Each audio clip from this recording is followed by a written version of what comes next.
Welcome to this first ever virtual meeting of the Plans Committee of Charnwood Borough Council. There are a number of things I would like to go through and remind people of before we start with the items on the agenda. Please note that this meeting is being live streamed and recorded, and the recording will be made available on the council's website following the meeting. Under the openness of local government bodies regulations, people may film or record this meeting, and this is outside the council's control. However, people wishing to film or record the meeting should do so in a way that does not disrupt the business of the meeting.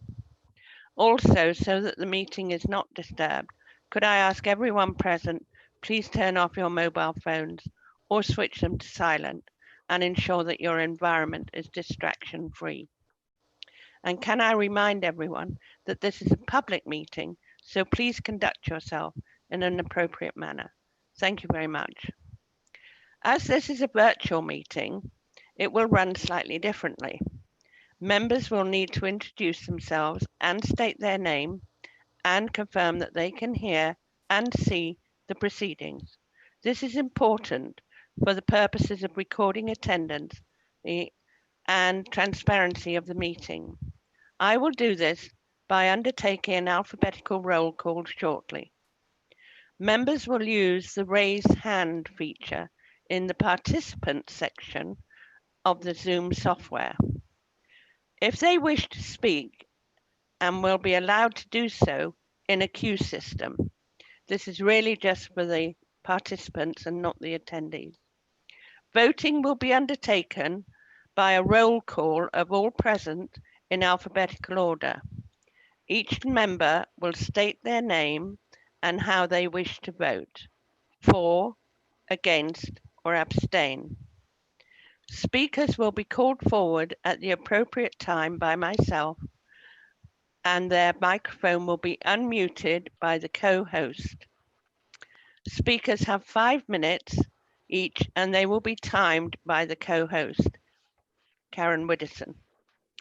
Speakers, when they have 1 minute in time left, a bell will sound, and the co-host will mute you at the end of the 5 minutes, even though you may still be in mid-sentence. I'm sorry about that, but that is our constitution.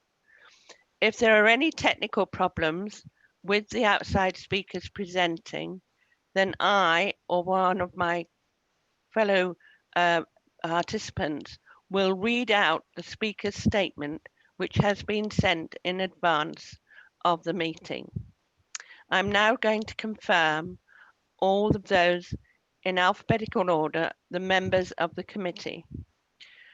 So, Councillor Bailey. Good evening, Chair. Councillor Bailey present. I can see and hear the meeting.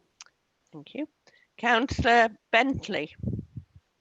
Yes, thank you, Chair. Councillor Bentley, Vice Chair. I'm present and I can hear everything that's being said. Thank you. Councillor Camsell.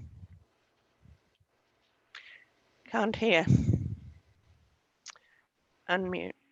Councillor Camsell.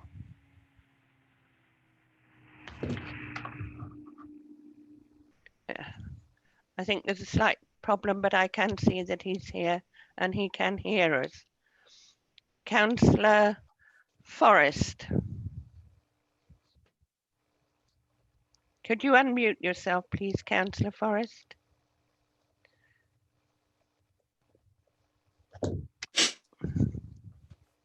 Can you hear me now? Yes, thank you, Councillor Forrest.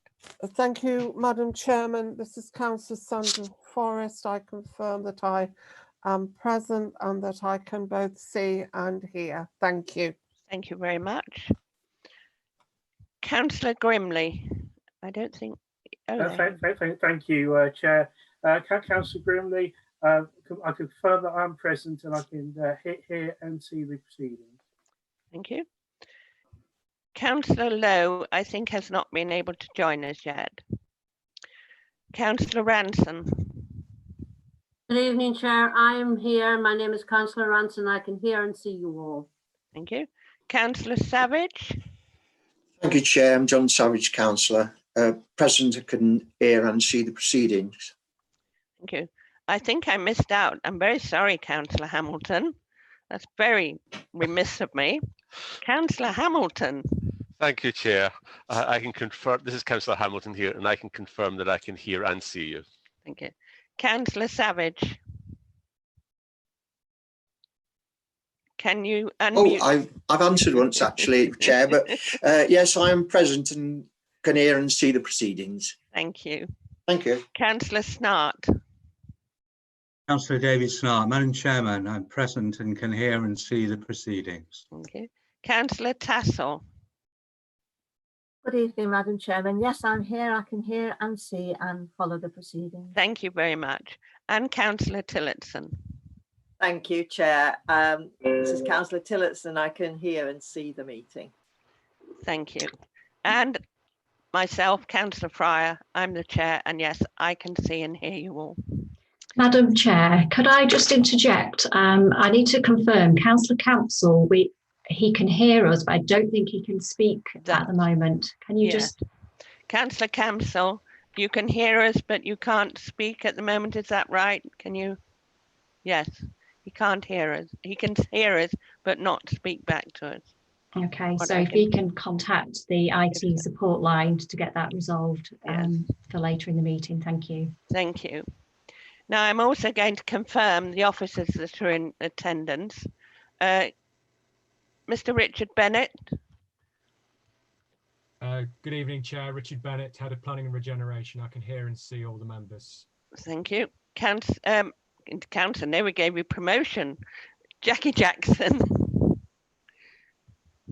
Thank you, Chair. Yes, I can confirm I'm here and I can see and hear everything that's going on. Thank you. Karen Brightman. Thank you, Chair. Yes, I can confirm that I can see and hear the meeting. Thank you. Helen Robinson. Helen, I don't think has. Yes. Thank you, Chair. I can confirm that I am here and I can see everybody and take part in the meeting. Thank you. Thank you. Catherine Harrison. Thank you, Chair. Yes, confirm I'm present and I can see and hear the meeting. Thank you. Sash Koza. Good evening, Chair. Thank you. I can confirm I can also hear and see everybody in the meeting. Thank you. Matt Goodger. Yes, Textbook. I can hear and see proceedings. Thank you. Thank you. Karen Widdowson. Yes, Madam Chair, I can hear and see proceedings. Thank you. Okay. And Laura Strong. Yes, thank you, Chair. I'm here and can hear and see the proceedings. Thank you. Nikki Conway. Thank you, Chair. I'm Democratic Services Officer and I can hear and see and take part in the proceedings as required. And Sally Watson. Can you unmute your microphone, Sally, please? There we are. Thank you, Chair. I can hear and see the proceedings. Thank you. And Councillor Lowe, I'm pleased to see you've been able to join us. Can you see and hear us, please? I can, Chair. Sorry I'm late. No, that's quite understood. Thank you very much indeed. So that is the roll call, and I'm pleased to see everybody. And Councillor Lowe, if you could just mute your microphone when you're not speaking, that would be helpful. Right. We now move on to the agenda, and item 1 is an apologies. Do we have any? Have we received any apologies? Madam Chair, we have received no apologies. Thank you. Thank you. We now move on to item 2, the minutes of the previous meeting. I would ask the committee to confirm as a correct record the minutes of the meeting held on the 19th of March. I will now call out each committee member in turn in alphabetical order to respond. If you could just say that you agree or you weren't here or something. Councillor Bailey. Councillor Bailey, I agree. Thank you. Councillor Bentley. Thank you, Chair. Sorry, just unmuting myself. I wasn't at that meeting, so I can't comment. Okay, so if that could be made a note of, please. Councillor Camsell.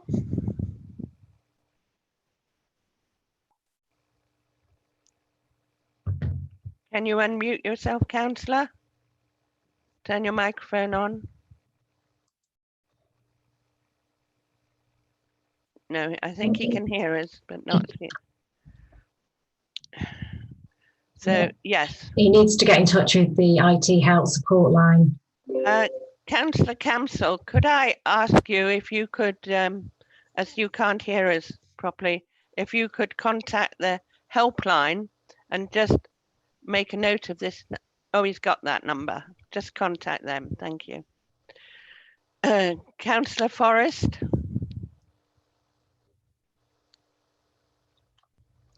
Can you unmute your microphone, Councillor Forrest, please?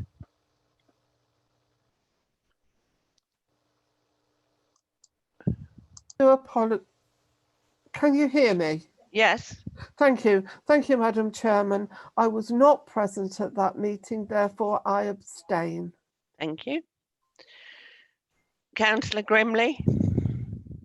Thank you, Chair. I agree that the minutes are correct. Thank you. Councillor Hamilton. Thank you, Chair. Councillor Hamilton here. I can confirm the minutes as a correct record. Thank you. Councillor Lowe. Thank you, Chair. I wasn't at that meeting, so therefore I abstain. Thank you. Councillor Ranson. I agree, Chair. I was at that meeting and I agree. Councillor Savage. I confirm the minutes is correct. Thank you. Councillor Snart. Councillor David Snart, I confirm the previous minutes as a correct record. Thank you. Councillor Tassell. I confirm the minutes are correct. Thank you. And Councillor Tillotson. Thank you, Chair. Councillor Tillotson, I confirm the minutes are correct record. And I also confirm the minutes as a correct record. Could I just, for the sake of the participants, remind people that there is a yellow box at the bottom of your screen, which is sort of messages to us all. It's chat, and you may just want to, when you can, just in case it affects yourself. Okay, thank you. All right, we now move on to item 3, questions under committee procedure 12.8. Have we received any questions, please? Madam Chair, I confirm that no questions have been submitted. Thank you. We now move to item 4, disclosures of pecuniary and personal interest. Are there any disclosures of interest? Madam Chair, in respect of item number 2, which is application number P200306-2, green spaces at Celandine Road, Shepshed, that Councillor Tassell has declared an interest as this application is in her ward and she considers that she cannot come to the meeting with an open mind, as she has had a say in the design when she visited the manufacturers. At the appropriate time, I, as co-host, will turn off Councillor Tassell's microphone and video camera and state this, and I will also state when she confirms and can come back into the meeting for the later item. Thank you. Thank you. Does anybody else have anything else they would further like to declare? I'm looking for hands, no hands.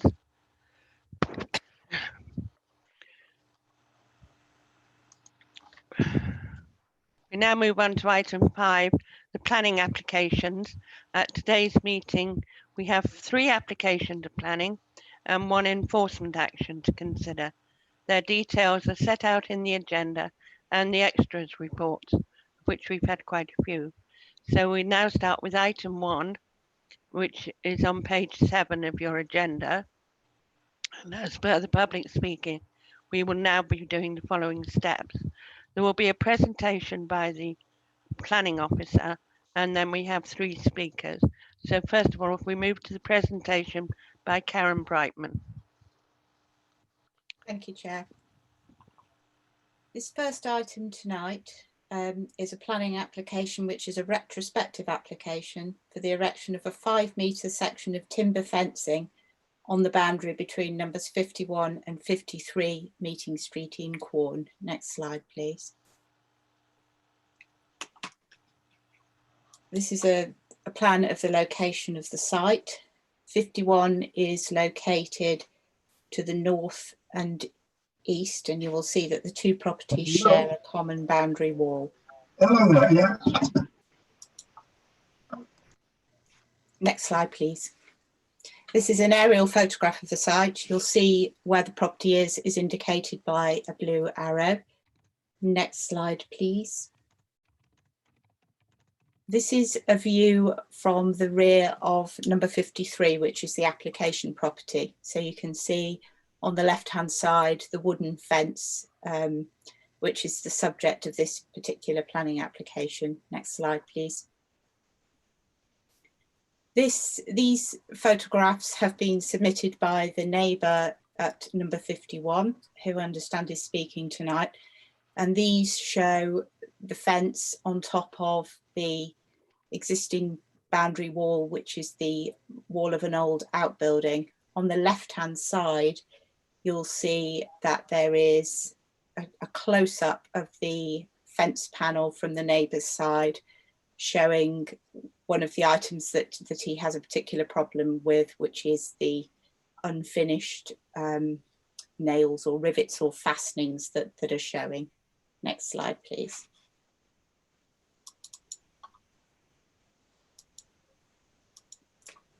This particular shot is taken before, it's taken a while ago, and it shows the extension that used to be located at number 51, so adjacent to the application property, and it just shows you what was currently or what was previously on that boundary.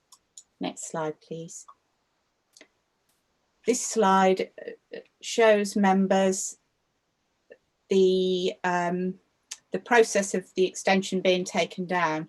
So you'll see that circled in red is an area of wall which was the previous top of the conservatory that we've just seen on the last slide.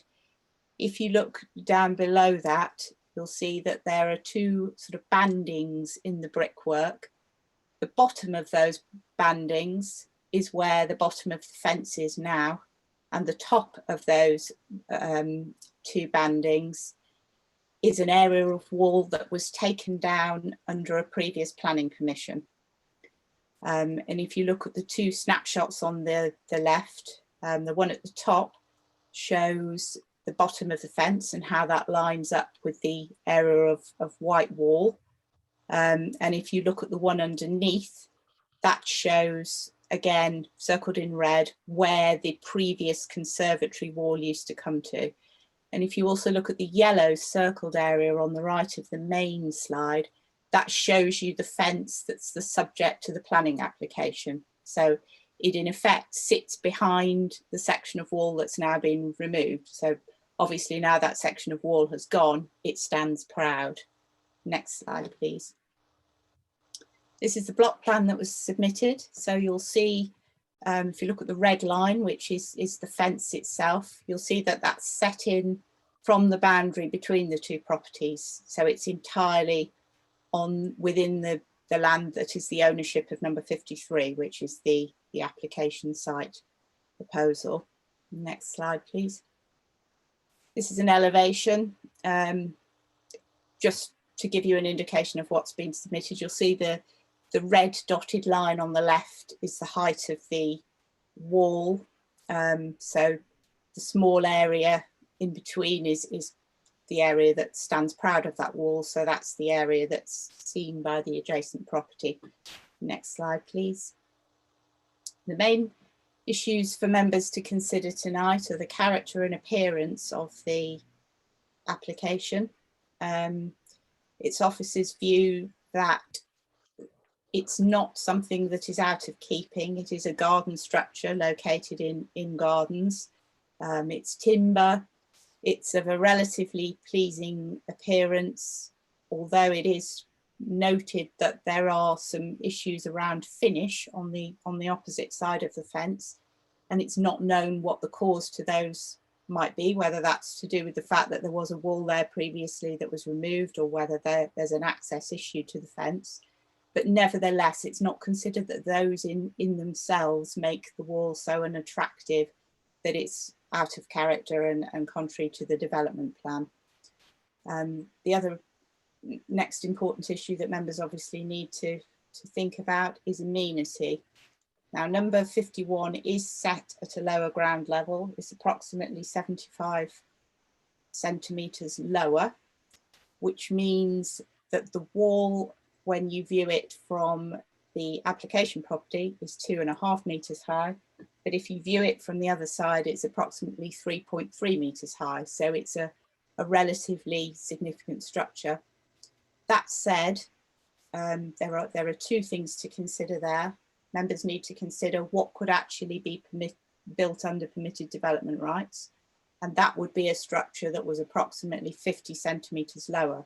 So it would still be more than 2.5 metres high when viewed from the neighbour's property.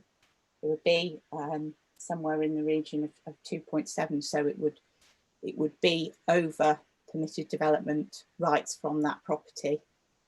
The other issue that members obviously need to consider is if we were to look or if we're to do an assessment of light to the back of number 51, there would be a very marginal difference indeed between those calculations for the wall as it is, or the wall and fences as they are at the moment, or the fence reduced so it's slightly lower, but nevertheless still shows over the top of the wall.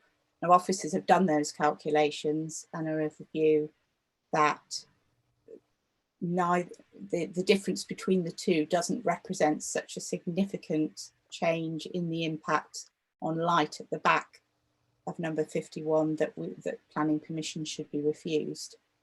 And the final issue to consider tonight is heritage. The site is located in a conservation area. It's also close to several listed buildings.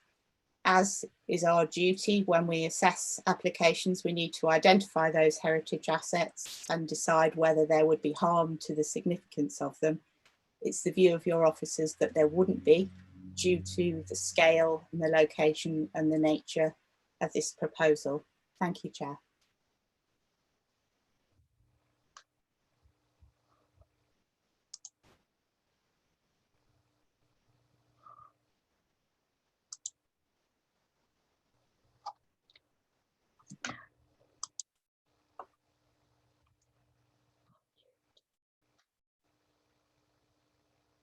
I presume I hadn't unmuted anything then. Sorry about that, folks. We have 3 speakers to this application. So I would like to call Mr. Terry Hall.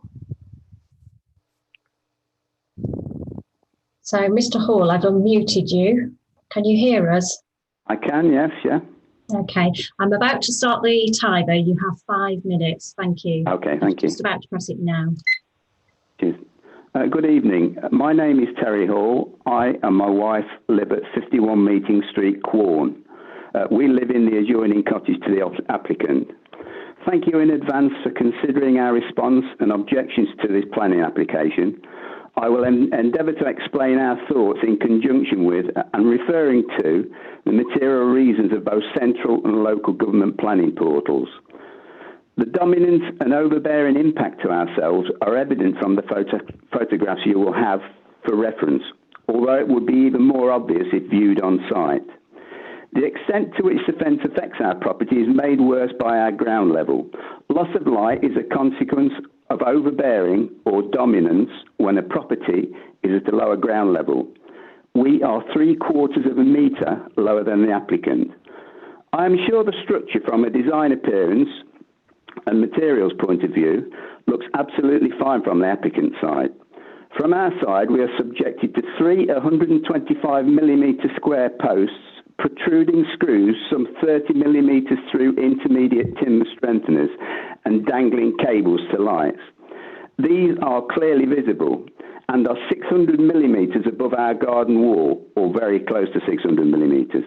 It looks almost industrial, as described by the case officer on their loan visit. This structure is overbearing and certainly does not conserve the significance of a conservation area. We would have no problem at all if the fence was at a height of permitted development of 2 metres. Any protrusion above the wall would be negligible. When we recently reduced the height of our boundary wall with permission from the council, we were conscious of privacy issues. Although the wall is higher than we would have liked, at the agreed height, it offers the applicant a full 2 metres from ground level. By the way, it measures some 2.7 metres from our ground level. As for overlooking from upstairs windows, the applicant would be affected much the same as probably 90% of other properties in Charnwood, detached, semi-detached or terraced, as in our case. The fence should not be allowed to remain at its current height. In September last year, as I explained, we applied for and were given planning permission to reduce the height of our wall with the aim of shedding more light in our property. It seems unthinkable, I would think unprecedented, and certainly goes against natural justice for the same planning department in the same local authority to recommend permission to be granted to this applicant to retrospectively be allowed to keep this structure at its current height. It would clearly negate any improved light we have gained and very definitely would result in a significant material increase in harm to the amenity of our cottage. In summarising our position, we urge the Planning Committee to overturn the office's recommendations and reject this planning application. We should not have to look at the back of a fence top, which is overbearing, is 3.3 metres from our ground level, is poorly finished and is clearly visible from all windows and doors in the rear of our property. Thank you very much for listening. Thank you. I've now muted Mr. Hall. Thank you very much. We now call on Mr. Julian Beryl to come and join us as the applicant. Wrong one. Hang on a minute. Hello. You can hear us. Okay, Mr. Beryl, can you hear us? I can hear you. Can you I'm hear? just about to start the timer. You do have 5 minutes. Can Thank you hear me okay? Yes, we Yes, you can. can. Okay. Right, your 5 minutes starts now. Okay. My name is Julian Beryl. I am the applicant, the retrospective planning application for a 2.5 metre high timber trellis at 53 Meeting Street, Quorn. Before I read my brief statement, I would like to take this opportunity to thank Charnwood Borough Council Planning Department and the Plans Committee members for organising this virtual meeting. I understand today's meeting will be used as a benchmark going forward for future meetings as a direct result of the coronavirus pandemic. We are truly living in unprecedented times. From my perspective, it has been arranged in a courteous and professional manner, and I thank you for that. I will now commence with the reading of my statement. Having read the detail of the Charnwood Borough Council Planning Department report in support of my retrospective application, the report clearly covers all aspects from my perspective. Therefore, I do not intend to duplicate or highlight sections of this comprehensive report during my statement.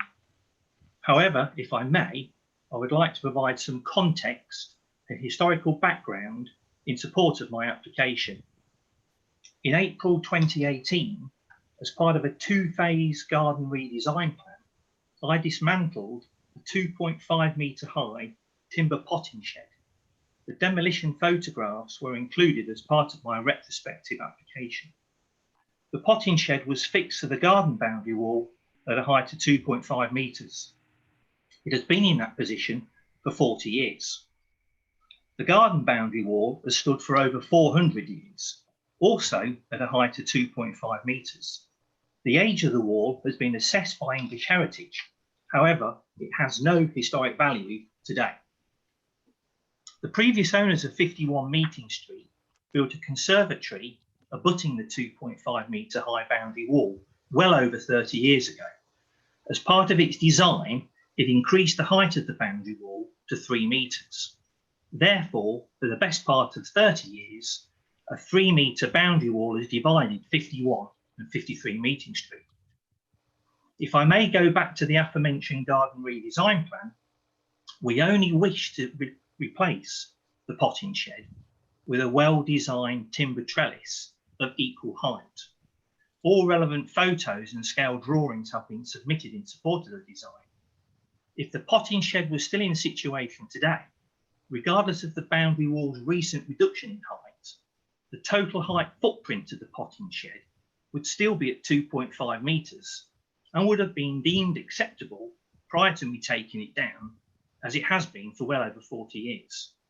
The facts are, all that were replaced was a potting shed and the timber trellis. I wish to briefly address the comments made regarding the application setting a precedent. I have counted at least 10 examples of timber fences or trellists exceeding 2.5 metres in height within the village. I therefore have to conclude that my retrospective application will not set a precedent in the village of Quorn. Finally, may I take this opportunity to thank you for listening to me this evening. That's the end of my statement. Thank you very much, Mr. Hall. Mr. Beryl, sorry, Mr. Beryl. We now have Councillor Shepherd, who is one of the ward councillors. He's coming to join the meeting, I believe. Councillor Shepherd, you are now unmuted.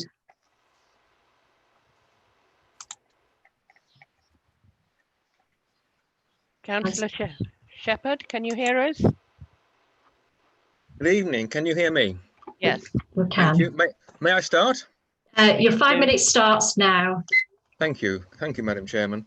I'm speaking on behalf of my fellow ward councillor, by the way, Jane Hunt, as well as myself. The issue, quite simply, is this application for a fence that is too high and inappropriate for a number of reasons? All would be well if the fence that were built was within the permitted development height without any need for permission. What's happened is at number 51, somebody has applied for permission and taken a wall down, and the applicant now, without permission, has erected this fence and is now seeking permission for it. And the whole question hinges on, is it too high? Is it wrong? I disagree with officers' views. I think it is too high and it is wrong. Here are my reasons why harm has been done. If you look at plans, you can see the issues of loss of light and overbearing impact. When we could make visits like this, I went round into the garden of 51, and what struck me then was the issue of design and consequent appearance and visual impact. It is out of keeping in its context. It protrudes in an ugly and distracting way above the wall. Put simply, it's like a sore thumb sticking out. You can see the protruding nails in one photograph. It was called by an officer apparently industrial in appearance, and actually I agree with that word. You can see on page 10 of your papers some objections saying what the purpose appears to be of the fence. And the officer's report says on page 7, quote, "The garden to 53 Meeting Street is good sized and well screened," end quote. So why is more screening needed? There are key planning issues on page 11 of your papers, and I'll refer to those as particular reasons for refusal. First of all, the design and overbearing impact from the development. It is ugly and out of context. For example, the protruding nails. Secondly, loss of light is caused, and it is also quite clearly, as it stands, above the height permitted without a permission being given.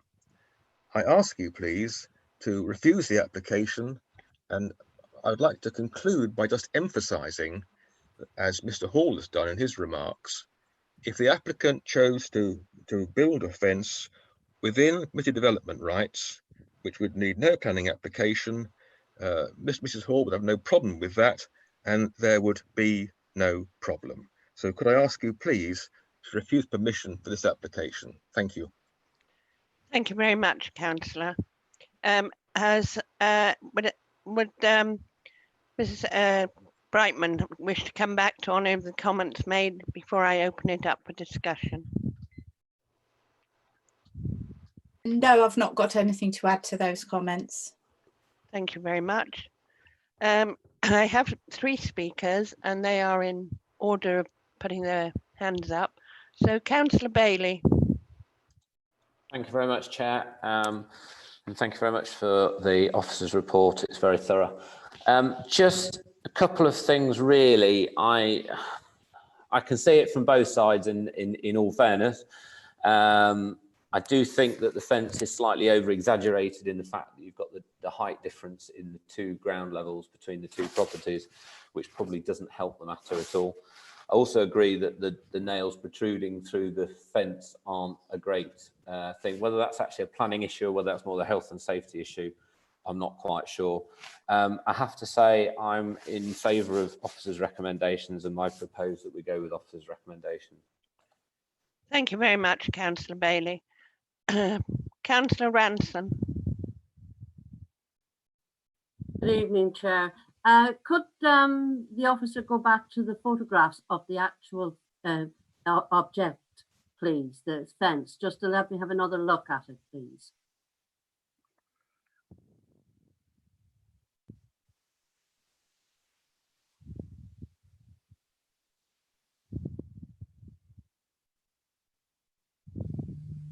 We are working on that. Don't worry. It's just that I would like to have another look at the actual issues that have been brought up by the ward councillor and the actual adjacent property. That's all. Is that the photograph you wanted, Councillor? I just wondered where I'm in agreement with Councillor Bailey in the sense that the actual protruding nails. Is there any way that the officer could, I'm asking a question here, advise us how we could actually get over the problem of that situation for the adjoining property? Where is there a condition we can put in that they have to rectify that or whatever, please? Thank you very much. Did you want to come back on that, Ms. Brightman, Karen Brightman? Yeah, I think we could, it would be possible to put a condition on around that, but I'd be very reluctant to do so because I don't think that the protruding nails are visually an issue. They're not an issue in terms of amenity. They may well be an issue to the neighbours, but they're not an issue in terms of our development plan policies. And I would also be quite wary about it because I don't know the background as to why those are there. And it's quite possible that if the 2 neighbours don't get on, sorting that situation out might require access onto adjacent land that may then be refused. So those would be my concerns around that. On that theme, then, I am quite happy to second that application for go with officer's recommendation. Thank you. Thank you very much, Councillor Ranson. I now have Councillor Tillotson, and then there will be Councillor Hamilton and then Councillor Snart. Councillor Tillotson. Thank you, Chair. This is Councillor Tillotson. Like Councillor Bailey, I can also see both sides of this. And in relation to what we've just heard, I wondered as a gesture of goodwill whether the owners of the fence could offer to either have some studs put on the screws or nails protruding, or have them cut off flush. But I wouldn't see it as something that should be part of our decision, but perhaps something we could suggest as a goodwill gesture, because I agree with Councillor Bailey and Councillor Ranson. I shall be supporting officer recommendation. Thank you, Councillor Tillotson. Councillor Hamilton. Thank you, Chair. I agree with the others. This is, I think, quite a kind of a finely balanced issue. A question for officers. And it's really about, they make reference to, is it paragraph 130 of the National Planning Policy Framework that says permission should be refused for development of poor design that fails to take the opportunities available for improving the character and quality of an area the way it functions.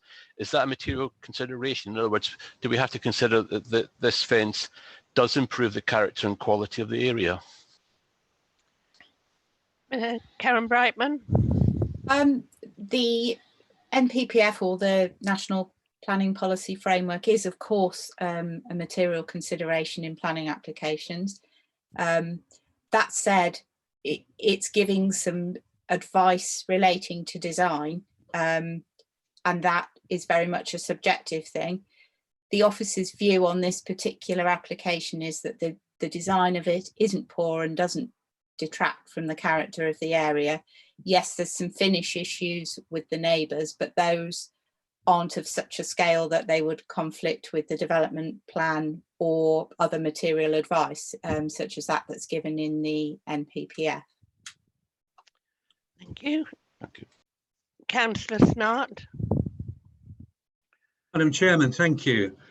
Could I just check and test my understanding first? There was reference to a potting shed, and that was demolished. And then I think I heard that this structure and the new structure is at the same height. Can I just confirm that first? Thank you. Karen Brightman. Yes, I don't know whether it's possible to go back to one of the slides that we had earlier. It's the slide that's during construction. Another one on, I think. Yeah, no, further on, next one. Yes, if you look at the yellow circled area there on the right of that slide, as I understand it, that's the height of the former potting shed. So it's the same height as the fence is now.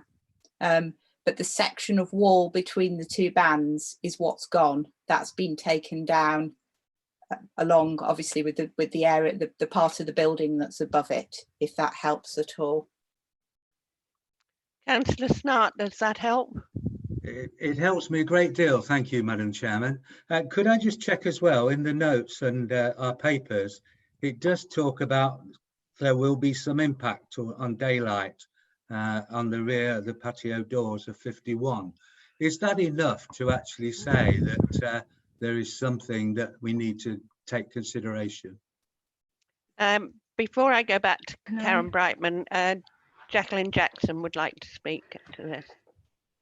Yeah, just to thank you, Chair. Just to clarify on the potting shed, the application was submitted with some photos. Obviously, Karen's taken you through the extensions on the neighbouring property, but there has been evidence submitted with the application that shows a wooden potting shed on the applicant side, which you're quite right, Councillor Snart, did extend to 2 metres, 2.5 metres, the same height as this proposed fence, which was taken down before this wooden fence went up. So I just wanted to clarify that there was something on the application site as well. I'll let Karen pick up your other question. Yeah, you asked about light to the back of the properties, or to the back of number 51. The difficulty is that if you were to do a 45-degree daylight calculation, which is what officers have done, there's already an impact on daylight. So what we're looking at is the difference between the two and whether that is so substantial that it would be material in terms of refusing planning permission. And it's officers' view that it wouldn't be, because the current baseline is such that it is, that there is already some impact on that. It's not as if the 3.3 metre wall is being built when there's nothing already there. It's an addition on top of an existing boundary structure. Councillor Snart, does that help? It helps me a great deal again, Madam Chairman. Thank you. I think the only comment I have is that it's unfortunate that the applicant didn't actually turn the actual structure round, so he actually looked at the nails, but that's something that we can't consider tonight. No, I'm afraid not. Right, I have no more speakers indicated, so we've had quite a fair discussion and we've heard the speakers. I'm now going to call each member by name in alphabetical order to ask how they would like to vote. As I say, I have got a tick sheet here, and I know that the Democratic officers and our legal representative will be doing the same. So Councillor Bay, oh, I should say that we proposer to accept officer's recommendation by Councillor Bentley, and it was seconded by Councillor Ranson. So if I could start you all off, Councillor Bailey, if you could give your name and then say which way you'd like to vote. Chair, if we can just stop you there just for a moment. I wasn't the proposer. Sorry, I thought it's Councillor Bailey. Oh, Councillor Bailey. Sorry, Mr. Bentley. Councillor Bentley. I knew it began with a B. Councillor Bailey, and it was seconded by Councillor Ranson. So if we could move on now, Councillor Bailey. Councillor Bailey, 4. Councillor Bentley. Councillor Bentley, 4, Chair. Okay. Councillor Camsell. Councillor Camsell, 4, Chair. Thank you. Councillor Sandy Forrest. Councillor Sandy Forrest, Madam Chair, I will abstain. Thank you. Councillor Grimley. Thank you, Chair. I will accept the officer's recommendation for this. Thank you. Councillor Hamilton. Chair, this is Councillor Hamilton. I shall abstain as well. Thank you. Councillor Lowe. Councillor Lowe, for the application. Thank you. Councillor Ranson. Councillor Ranson, for the application. Councillor Savage. Councillor Savage, for the application. Thank you. Councillor Snart. Madam Chairman, I'm for this application. Thank you. Councillor Joan Tassell. Councillor Tassell, I'm for this application. Thank you. Councillor Jenny Tillotson. Thank you, Chair. Councillor Tillotson, I'm for this application. Thank you. And I too am for the application. If I could have the figures confirmed, please. Yes, thank you, Madam Chair. On my calculation, that's a vote of the proposition being carried with a vote of 4 in favour and 2 abstentions. How many were? Sorry, how many was it in favour? Could you just repeat? Sorry, 11 in favour and 2 abstentions. Thank you. And Madam Chair, I confirm the same figures of 11 for and 2 abstentions, so the motion is carried. Thank you very much. And thank you very much to the speakers for joining us tonight. We would now move on to the item 2 of the planning applications, which is on pages 15 to 25 of your agenda. And the presentation again is by Karen Widdowson. You put your hand up, but not your blue hand. I can't do that as Oh, a that's okay. co-host. I just want to confirm that Councillor Tassell has an interest in the next item. Is it this one? No, sorry. Is it the next one? Yeah. Bear with me a moment. Yes, it is. Yeah. No, it's the next one. Sorry, I'm jumping ahead. No, item Yes, 2. it's item It is this 2. one. Yeah. Item 2, please. Yes, Yeah, so so, Councillor Tassell will need to be muted. So she's going to be muted and we're going to turn her video off so that she doesn't take part in the meeting. Thank you. And then you will bring her back in. Yes, that's right. Thank you. Right, we now move on to item 2, pages 15 to 25. And again, it's Karen Brightman doing the presentation, please. This particular application is for the erection of a piece of public art, and it's on an area of green space that's opposite 16 Celandine Road in Shepshed, which is a relatively new housing development. Next slide, please. And this is the location of the piece of art, or proposed piece of art. It's depicted by the red dot there that Nikki's circling for you. Next slide, please. This is an aerial photograph, so you can see relatively new housing and that the sculpture would be located in an area of open space, which is sort of a recreational area, suds basins, and also a play area. Next slide, please. these are some photographs of the site. The first photograph is taken sort of looking down from the north towards the open space. So you can see there's like a sort of kick rail fence. The sculpture would be located behind that. If we go around clockwise, the next photograph along is the gable end of property number 14, which is sort of close to the site. So you see it's got a blank gable end. This is a closer shot of that property. This is the nearest property to the site, which is why the officers highlighted it in the photographs. You can just see that it's a gable.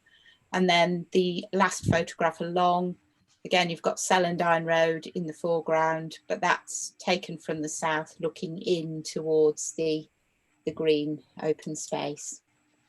Next slide, please. This is a proposed elevation. It's not the best drawing, but it shows you the nature of the sculpture. So it's a buttercup. It's constructed out of steel and it sits on a concrete base that's hidden under the ground. So it's about 4 meters tall in total. Next slide, please. A similar sculpture has already been approved. So well, in fact, this is the same type of sculpture, if you look on the left. And that was approved in a different location. So if you see the little red square on the right-hand side, that was where that particular sculpture was approved previously. Next slide, please. And just to complicate things even more, in the location that you're currently looking at tonight, a very similar sculpture, but a different flower. I understand it was a stitchwort, looking back at the planning application, that was approved on this current site. So what we've got before us tonight is a previously approved sculpture from another location, moved to this location. Next slide, please. There's a photo montage that's been put together as to how it may look when it's completed. Next slide, please. These are the issues before members tonight. Principle of development, not really an issue here, because when the housing was granted planning permission, that was subject to a Section 106 legal agreement, and part of that agreement secured a sum of money to install a piece of public art. That money's been paid or has been given to the council, and it's the council's own application that we're looking at tonight to install that public art. And there's obviously been some changes as to where that art might go and how it might look. So the principle has really been set. The second issue to debate tonight is the design of the proposal. As I've pointed out, similar sculptures have already been given approval in different locations. Obviously, there's only enough money to put one of them. It's not, they won't all suddenly appear on that area of open space, but it's officers' views that the design is in keeping. It provides a statement piece of art, which is what it's intended to do in an area of public open space. The third issue to consider is residential amenity. Now, there has been a resident objection. The resident isn't from the property that you saw on the slides, but on another property a little bit further away, but nevertheless looks towards the sculpture.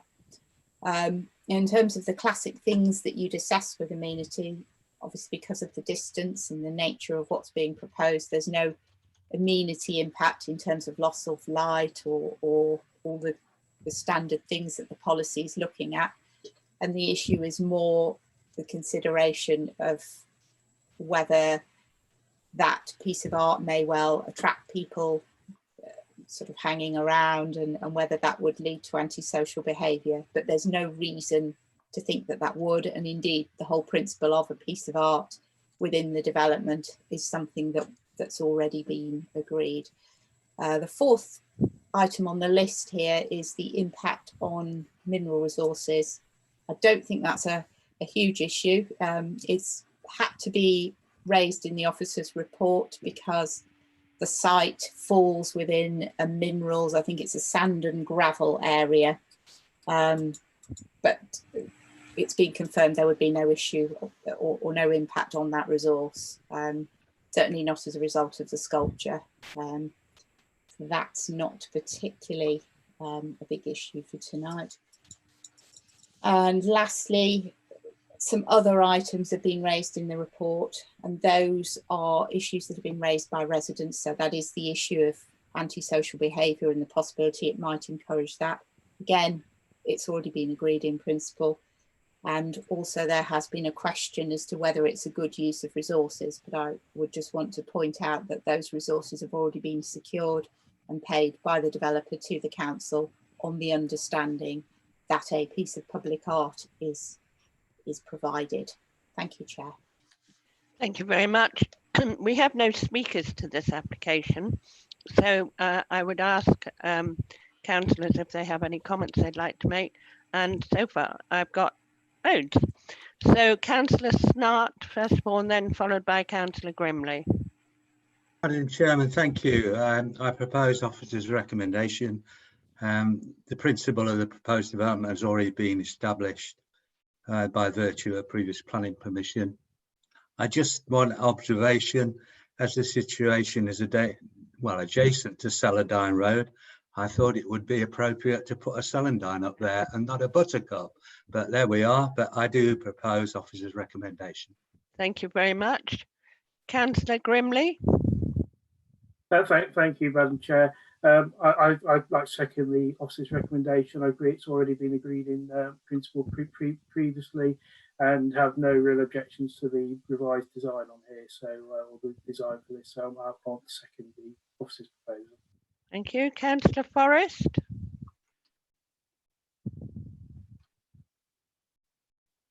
Thank you, Madam Chair.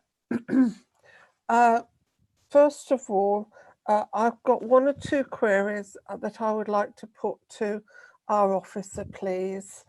Can she confirm that this is the only letter of objection that we have had, the one on page 19? And can she confirm that we have not had objections from Shepshed Town Council? Karen Brightman. Yes, please. And there's no objection from the town council on the planning file that I'm aware of, but if you don't mind, I shall just go into that and just do a double check while you're carrying on your discussions. And thirdly then, the issue of antisocial behaviour has been raised. I don't know this area of Shepshed at all. Can I ask, have we actually had into the council any reports of antisocial behaviour? Why is antisocial behaviour likely on this site? Is it going to be torn down in 24 hours? I mean, I would like to know if this business of antisocial behaviour is a red herring. Jacqueline Jackson, you'd like to come in and clarify a couple of things? Yeah, I'll just pick that one up because I know Karen is obviously looking into your previous question. In terms of antisocial behaviour, it's a perception by the objector that this will cause more antisocial behaviour. For members, obviously there is we do have to consider whether an application is likely to result in more crime. Personally, as a professional officer, I would question how a piece of public art would create more antisocial behaviour. It's already a public open space, and it will be used as public open space, and if there's associated trouble with that public open space, there's other legislation that can deal with it. You also have to consider the fact that there is already a permission in place for a sculpture on this land, and I can't possibly see any reason why this particular sculpture would result in any additional antisocial behaviour over and above the other one that's already been granted planning permission. Are you happy with that, Councillor Forrest? I am indeed, and can I say, I think it was going to be absolutely lovely. I admire that as a piece of art enormously, and I will certainly be voting for the application. Thank you. Right, I do have Councillor Campbell, but I'll go back to Karen Brightman because you did ask her a question, and I think she's coming back on that point. Yes, I've just checked the planning file while you've been talking, councillors. There wasn't an objection showing on here from the town council. There is a letter from Councillor Radford, but it's just indicating that she doesn't intend to speak at Plans Committee regarding the application. Are you happy with that, Councillor Forrest? Yes, I am. Thank you very Thank you much, Madam Chair. Thank you. Councillor Campbell, you wanted to come in? Chair, Councillor Campbell, I just wondered who is responsible for maintaining it if it does get damaged, please. I will go back to Karen Brightman or one of the officers. I presume, I may be wrong, and I'm sure the officers will correct me, that this is on public land which is owned by Charnwood Borough Council. That's correct, Chair. It's also, as the report highlights, the sculpture has been constructed from materials that are particularly low maintenance to reduce the cost to the council of maintaining the sculpture and to ensure that it doesn't fall into disrepair quickly. Is that answer your question, Councillor Campbell? Yes, Chair. Thank you very much. Thank you. I have no further speakers indicated at the moment for this item. It has been proposed that we accept officer's recommendation by Councillor Snart, and it's been seconded by Councillor Grimley. So it's the same as I did before. I will now call you by name in alphabetical order, and if you could reply either for, against or abstain. So Councillor Bailey. Thank you, Madam Chair. In for the proposal. Thank you. Councillor Bentley. Thank you, Madam Chair. Councillor Ian Bentley for the application. Thank you. Councillor Roy Campbell. Councillor Campbell, abstain, Chair. Thank you. Councillor Sandy Forrest. Councillor Sandy Forrest, I would like to record a vote in favour of the application. Thank you. Councillor Grimley. Thank you, Chair. Councillor Grimley, I'm for the application. Thank you. Councillor Hamilton. Thank you, Chair. Councillor Hamilton, I am for the application. Thank you. Councillor Mark Lowe. Councillor Mark Lowe for the application. Thank you. Councillor Pauline Ranson. Good evening, Chair. Councillor Ranson speaking. Yes, I'm for the application. Thank you. Councillor Savage. Councillor Savage for the application. Okay. Councillor Snart. Madam Chairman, it's David Snart. I am for the application. Thank you. Councillor Joan Tassel is not taking part. Councillor Tillotson. Thank you, Chair. Councillor Tillotson, I am for the application. And as the I am also for the application. I think it's great that we get this public art. I think it's most important. So if I could now move to the officers to confirm the figures, please, and the result.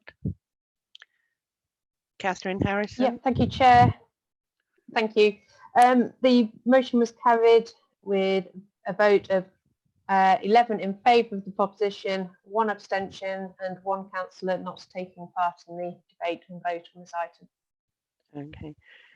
Madam Chair, I confirm that there was 11 votes for, 1 abstention and 1 member not taking part due to an interest. So the motion is carried. Thank you very much. Could I ask you to invite Councillor Tassel to rejoin us, please? And we'll then move on to the next application. Chair, it is got after 6 o'clock. I wonder if we could have a 5-minute break. I'm quite happy with that. What about everybody else? Are they agreed? Agreed. Fine. So just to form what we do now, do we just mute our microphones? Yes, please. And I would suggest you take off your video as well. Okay, dokie.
Hello, I'm back.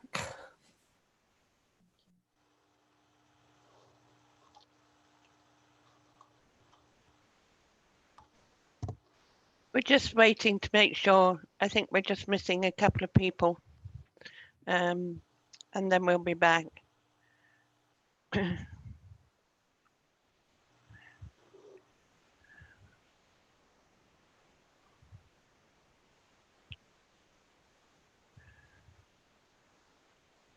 Karen, are we waiting for? I'm just looking at who we're waiting for Jackie and Councillor Lowe to come back. And Jackie's just come back. Jackie's so just come back. Low. Councillor Lowe we're waiting for. Okay. Oh, and I thought, what about Matt? Oh, and we do need our meeting host. Yes. Yes, we do. Councillor Lowe's back, and the meeting host is back. So I think we're all present and correct. And if it's all right and Matt's quite happy, we will recommence. Thank you very much. I think we all needed that. I was freezing to death because I'd left the door open so the dog could get in and out. So the house is now warming up again. Right, we're now moving on to item 3 on your agenda, which starts on page 26. And this is, we have some speakers. We will have Mr. Ridley for the planning agent and Councillor Smidovich for the ward councillor who is speaking to this. There have been a number of extra papers, which I'm sure you've all read and are au fait with. So we'll now move on to the officer. And again, it's the Karen Brightman show tonight. So Karen.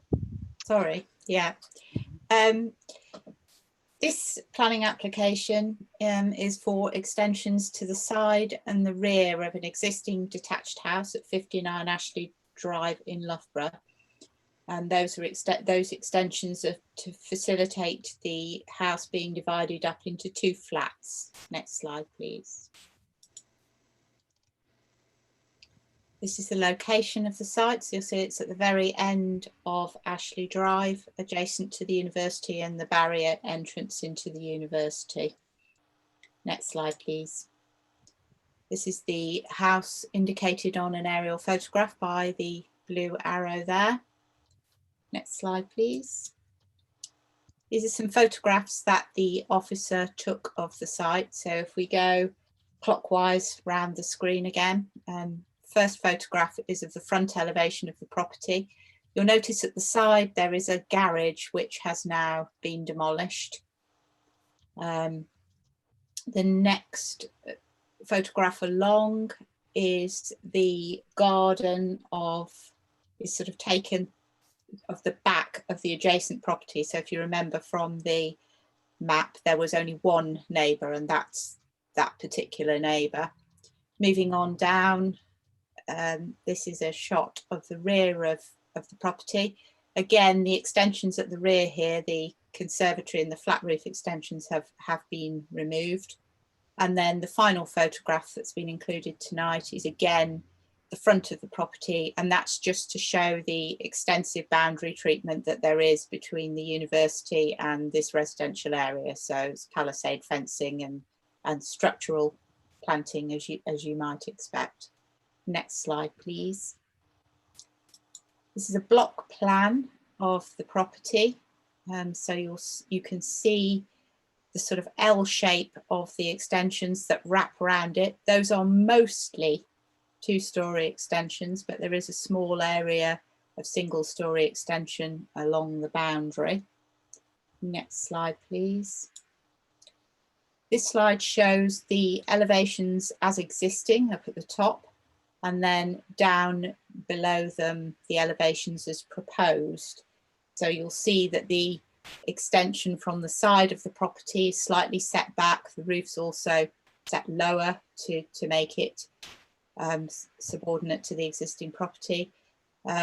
Southeast elevation shows how that would work from the side, and then at the rear you can see that there's a sort of a new gable that projects out to the back of the property proposed. Next slide, please. These are the proposed floor plans. So again, you can see where the walls are shaded grey. That's where the extensions are going to lie.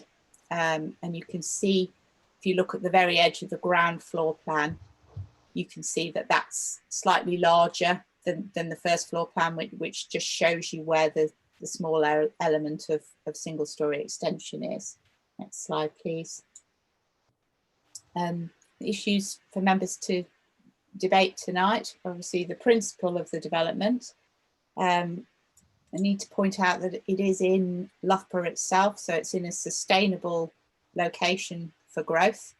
That growth would be quite minimal. Obviously, it is already a house, and what will happen is it will be subdivided so it becomes 2 houses. So it's a net gain just of a single small unit. Policy CS3 does require us to think about housing mix and the type and size of properties that we need across the borough.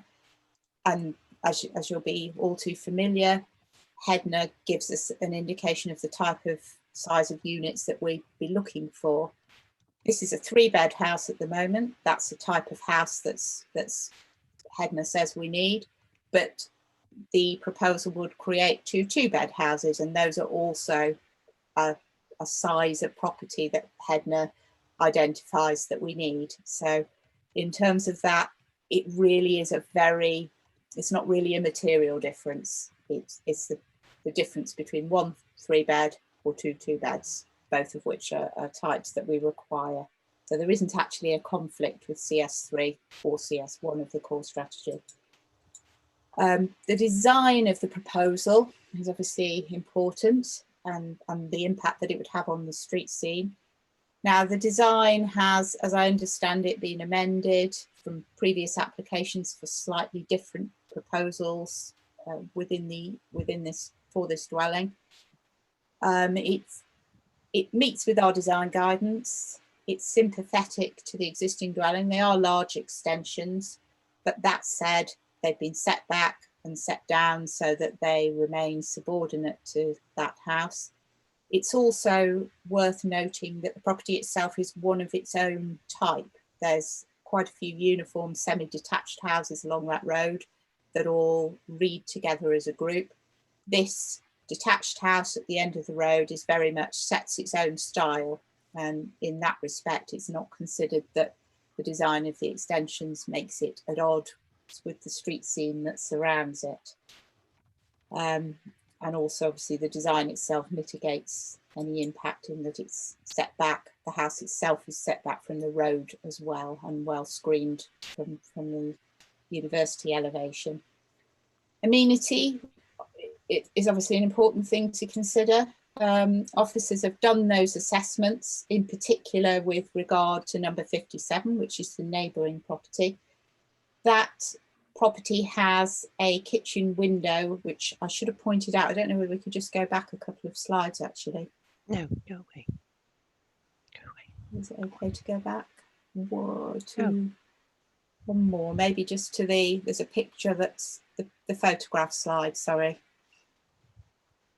Yes, the blue circle there on the photograph that's on the sort of northeast, if you think of compass points, that's a kitchen window. So officers have been mindful of that when they've done their assessments of amenity. We can just go back to the final slide now. And as a result of that, they are suggesting that there's a condition around any new windows in that elevation. There is an existing window in that elevation already, but because the use changes slightly and it introduces perhaps more activity at those windows, it is suggested that those windows are obscure glazed, or any new windows to that side of the extensions are obscure glazed, to reduce any impact there. And also, I need to point out that they're not the only windows to those rooms. It's very difficult when I can't sort of run through the backwards and forwards through the slides, but perhaps ask to see those slides again when you're discussing if you need to. Now, just wanted to bring up the floor plan.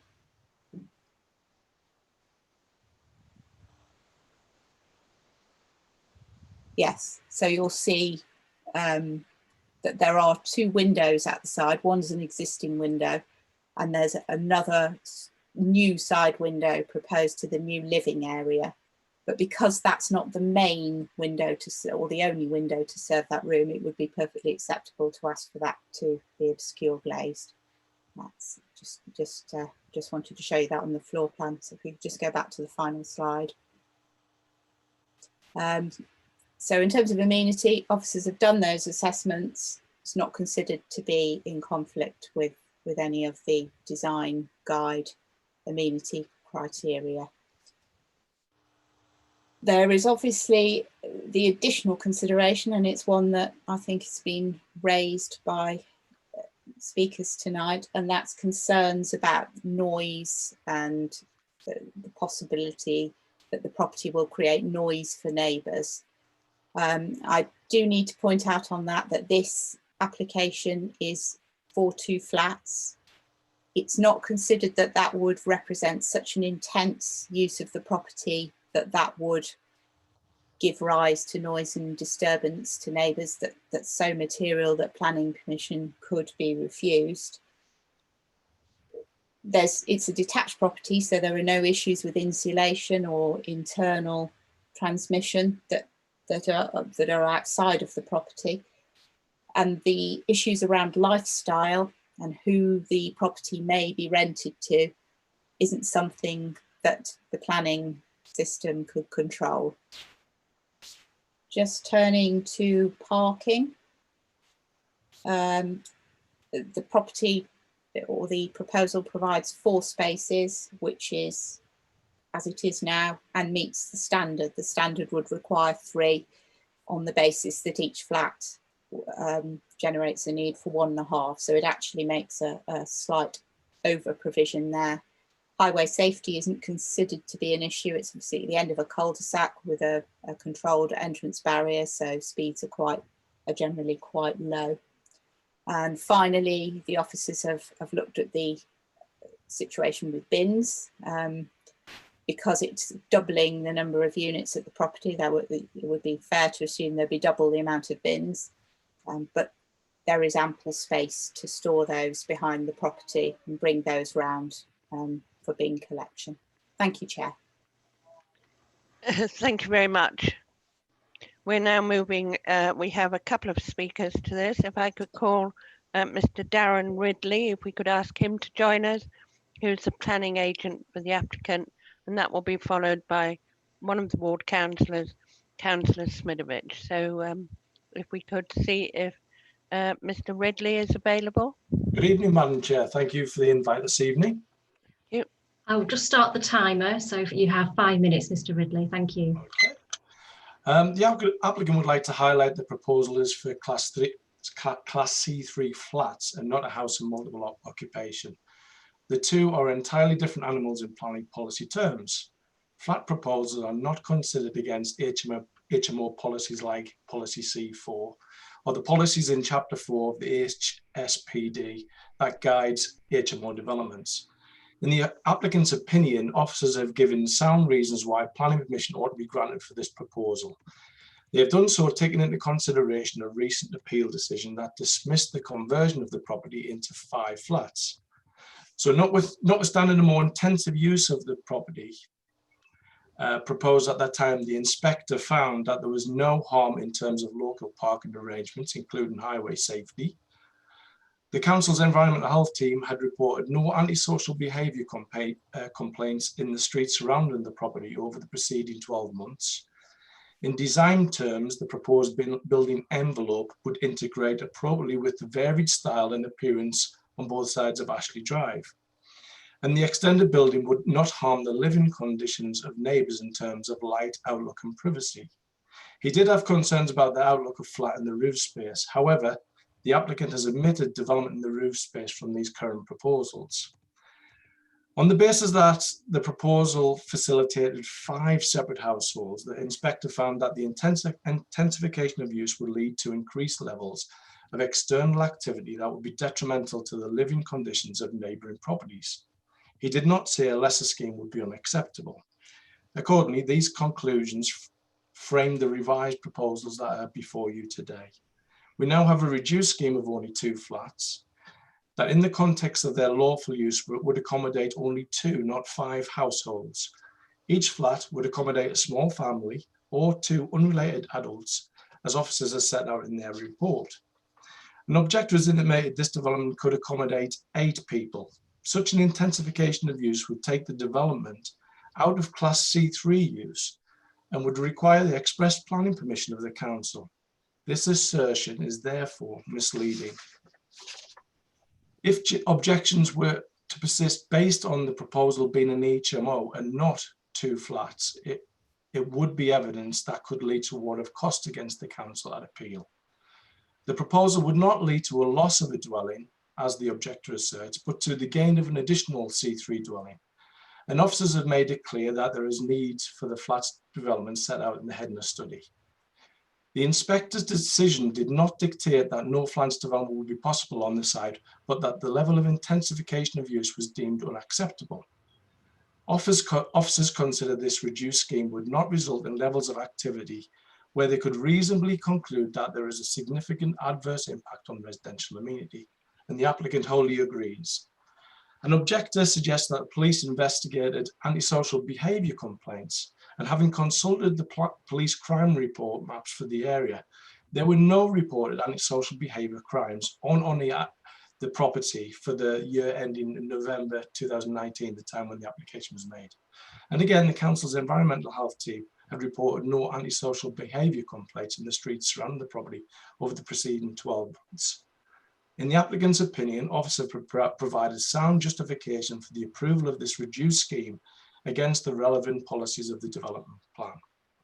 The applicant would urge members to consider the facts of this case and not to be misled by false assertions, nor would I suggest it should refuse consent on the speculation that the applicant will turn the property into small HMO use without the necessary permissions. The applicant also takes umbrage at an objector referring to him as a rogue landlord. Anyone who's taken time to read his comprehensive management policy set out in his application will know that this is definitely not the case. Thank you very much for your time. Thank you. Thank you very much. Did the officer want to come back on that now, or do you want to wait until after the next speaker? Karen Brightman. Sorry, yeah, no, there's no need for me to come back at this point. Thank you. If I could now ask Councillor Smidovic to join us. Just unmuting her. Are you there, Councillor Smidovic?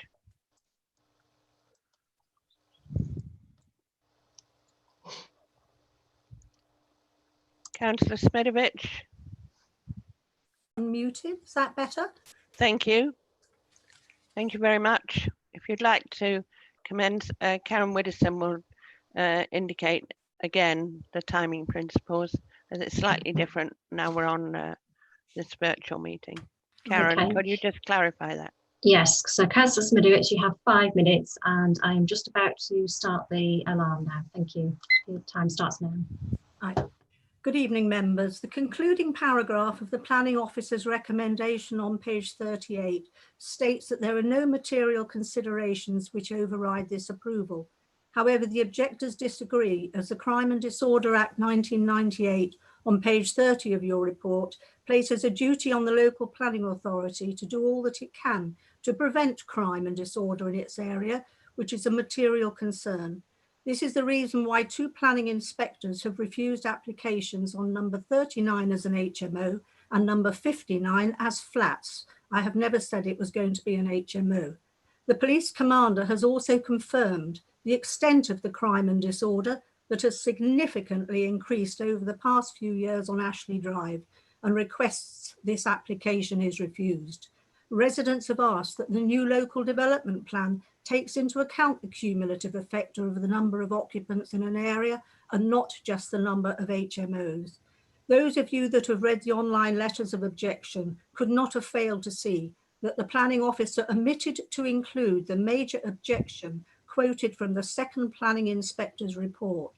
Planning Inspector Wildgoose in 2020 stated, that in reaching the above findings for refusal for the flats, he had taken into account that the council's environmental health section and its community safety unit reported there had been no antisocial behaviour complaints in the streets surrounding the site before the council made its decision.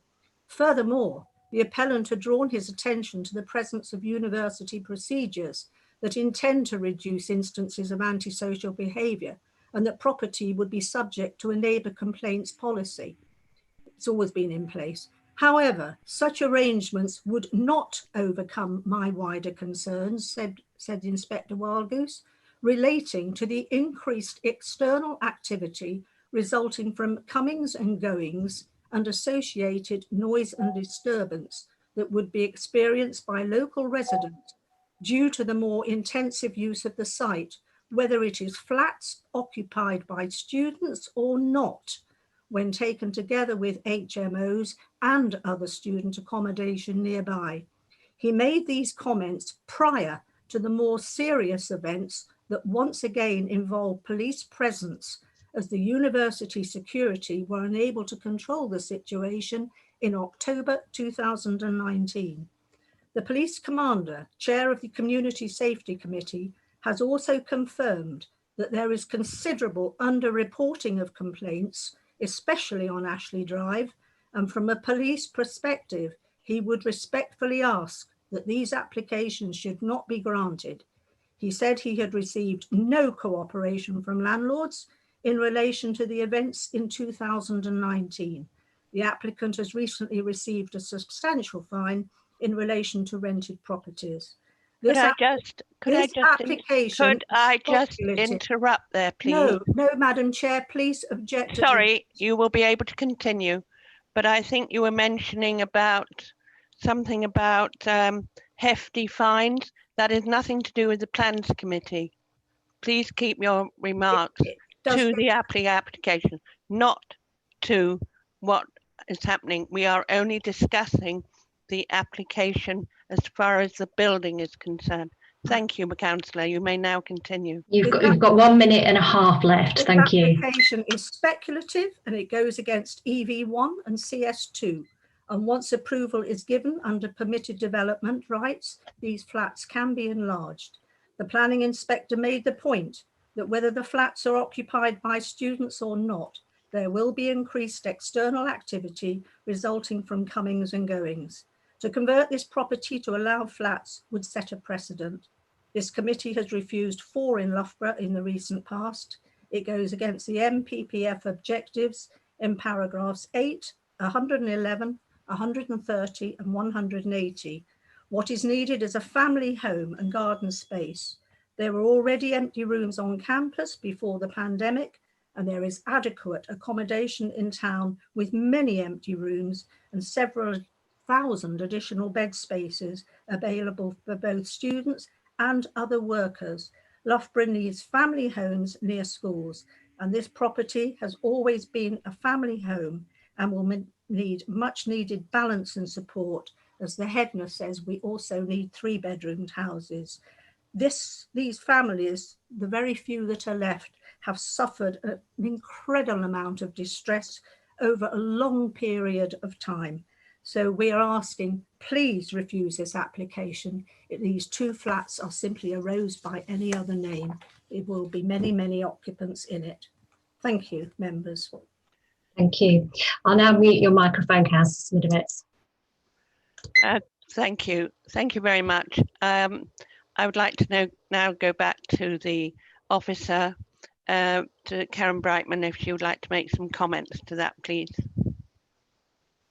Thank you, Chair. I think a lot of those issues have actually been addressed in the extras papers that members have read, primarily the issues around antisocial behaviour, the concerns around the previous appeal. I just would like to just point out that that previous appeal was for a very different proposal. It was for something far more intense. And just to remind members that this is simply the creation of 1 additional unit or replacing an existing dwelling house. with 2 flats which are within the same use class. Thank you. Thank you very much. So what we're discussing here is the fact that this detached house be turned into 2 self-contained flats for 2 bedrooms, each with ensuite and a joint entrance to the building, but then separate access to their own, to the 2 flats. So I'll open it up to discussion. If you could keep your comments to questions and clarification, and obviously I don't want to prevent people taking part. I have 3 speakers so far, so we'll start with Councillor Tillotson. Thank you, Chair.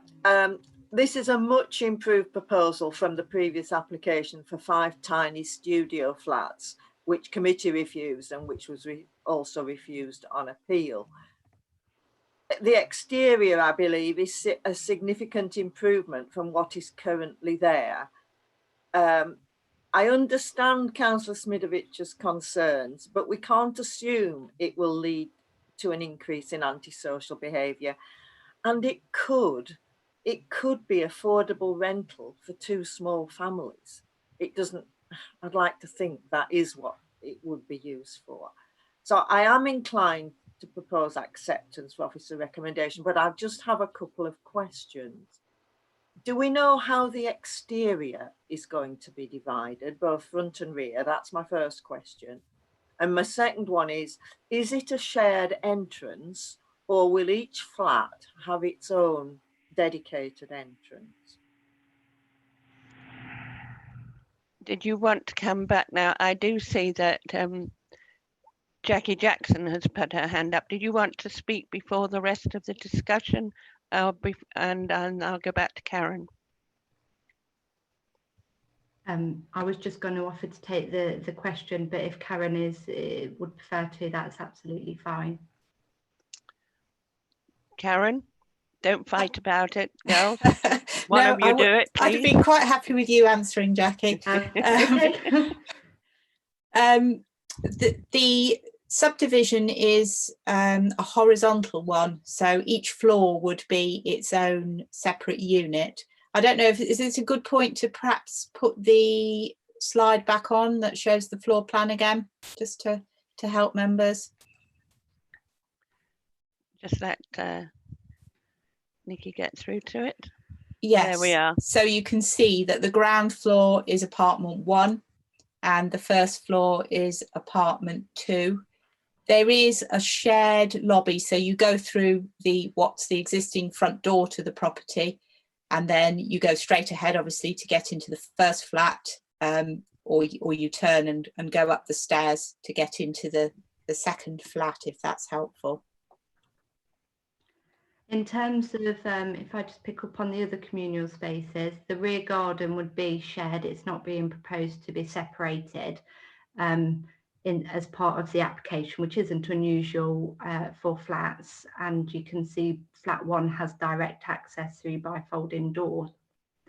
In terms of the parking, there's 3 parking spaces.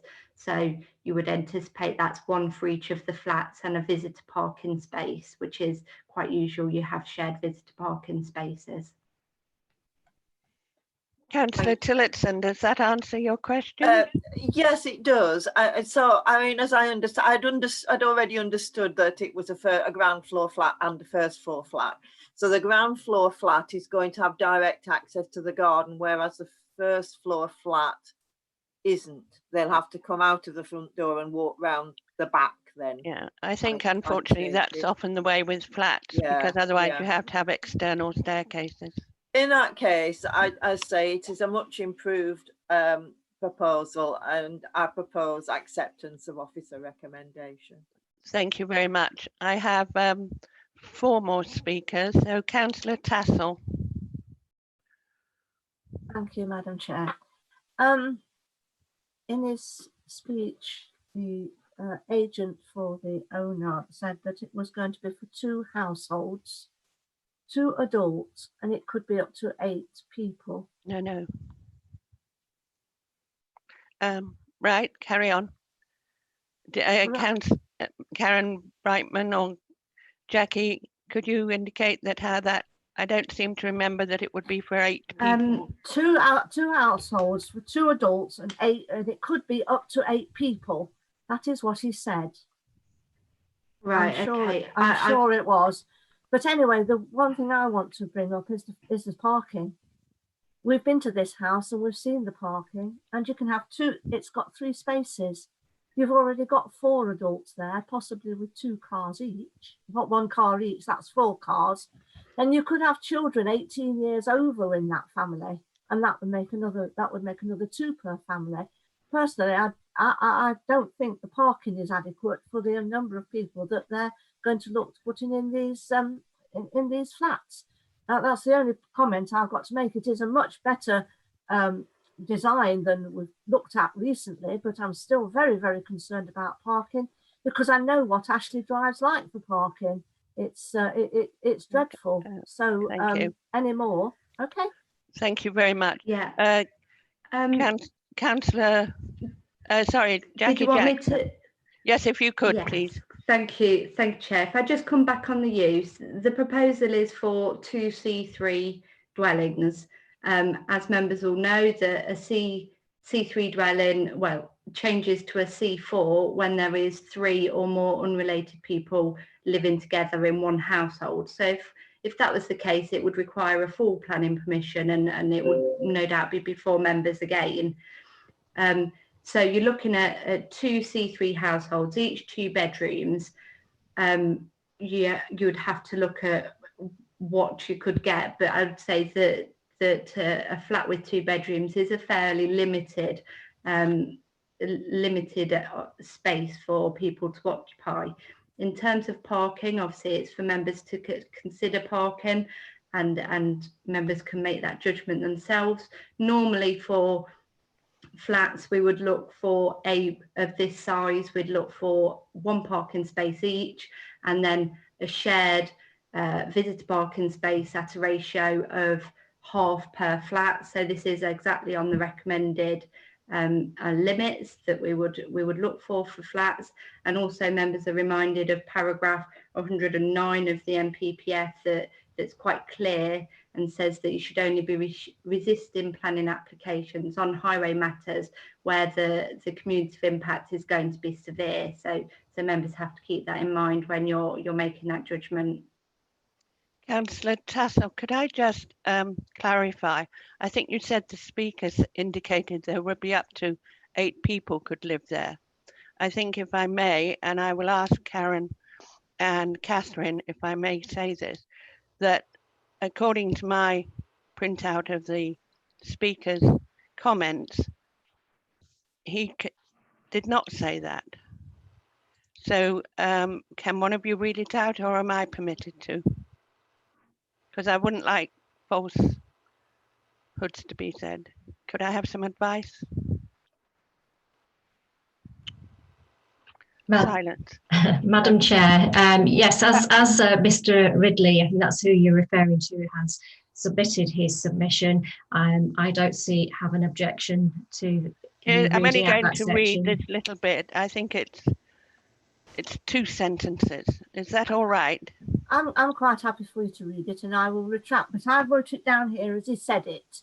Well, can I just read it? So can I just read? I've got his print. Yes, thank you. What it was, it said, objections intimate this development could accommodate 8 people. Such an intensification of use would take the development out of Class C3 use and would require express planning permission of the council. This assertion is therefore just wrong and misleading. Okay, I'll retract that then from what I said. Thank you very much. I'll now move on. Councillor Ransom, you wanted to speak? Thank you, Chair.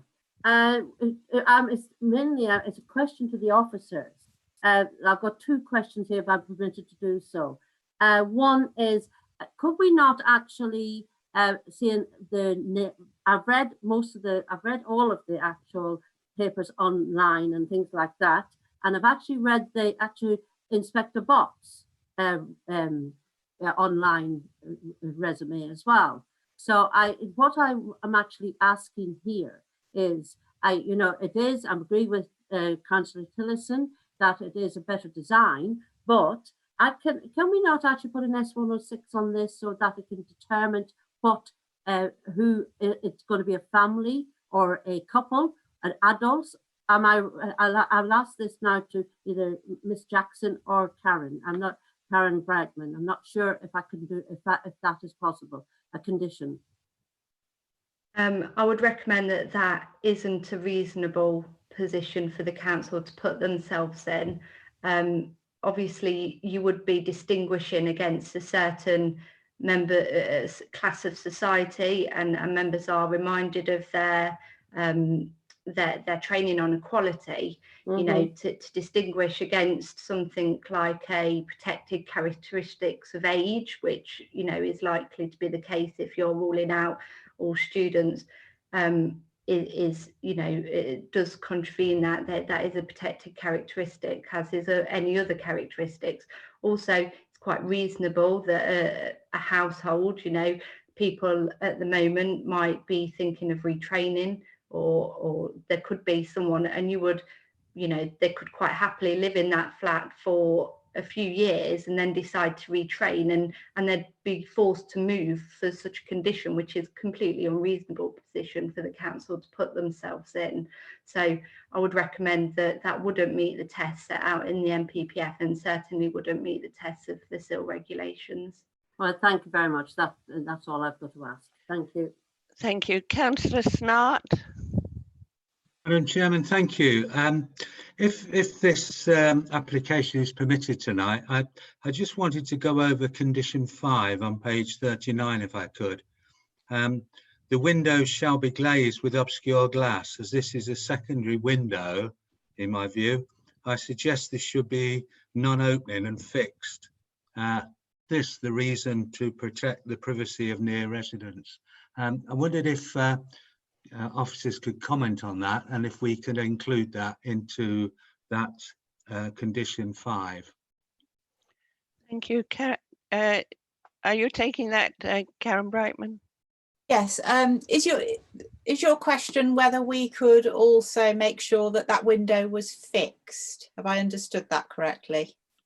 I don't think you're absolutely right. Okay, yes, we could do that. We would have to be mindful of perhaps allowing it to be only fixed up to a certain height, which is, I think it's generally 1.7 metres above floor level, which is what the permitted development rights generally allow. And that's a fairly standard way we might phrase such a condition, because that would also allow ventilation in the room, as well as protecting privacy. So I don't think there would be any difficulty. I don't know if you want to comment as well, Jackie, on correcting the condition just to add that clause about being fixed up to 1.7 metres. Yes, I would agree. Fixing a window, but allowing openings over 1.7 would clearly allow for ventilation, but it's at a height of that an average person couldn't look out of.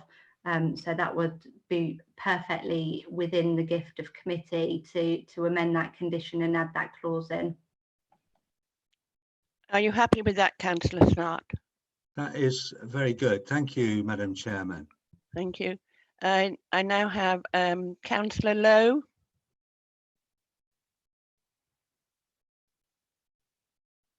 Oh, wait, could you unmute yourself, please, Councillor Lowe? We can't hear you. Thank you. Chair. I've heard all the comments. Well, I think it's quite a nice application compared to what it could be.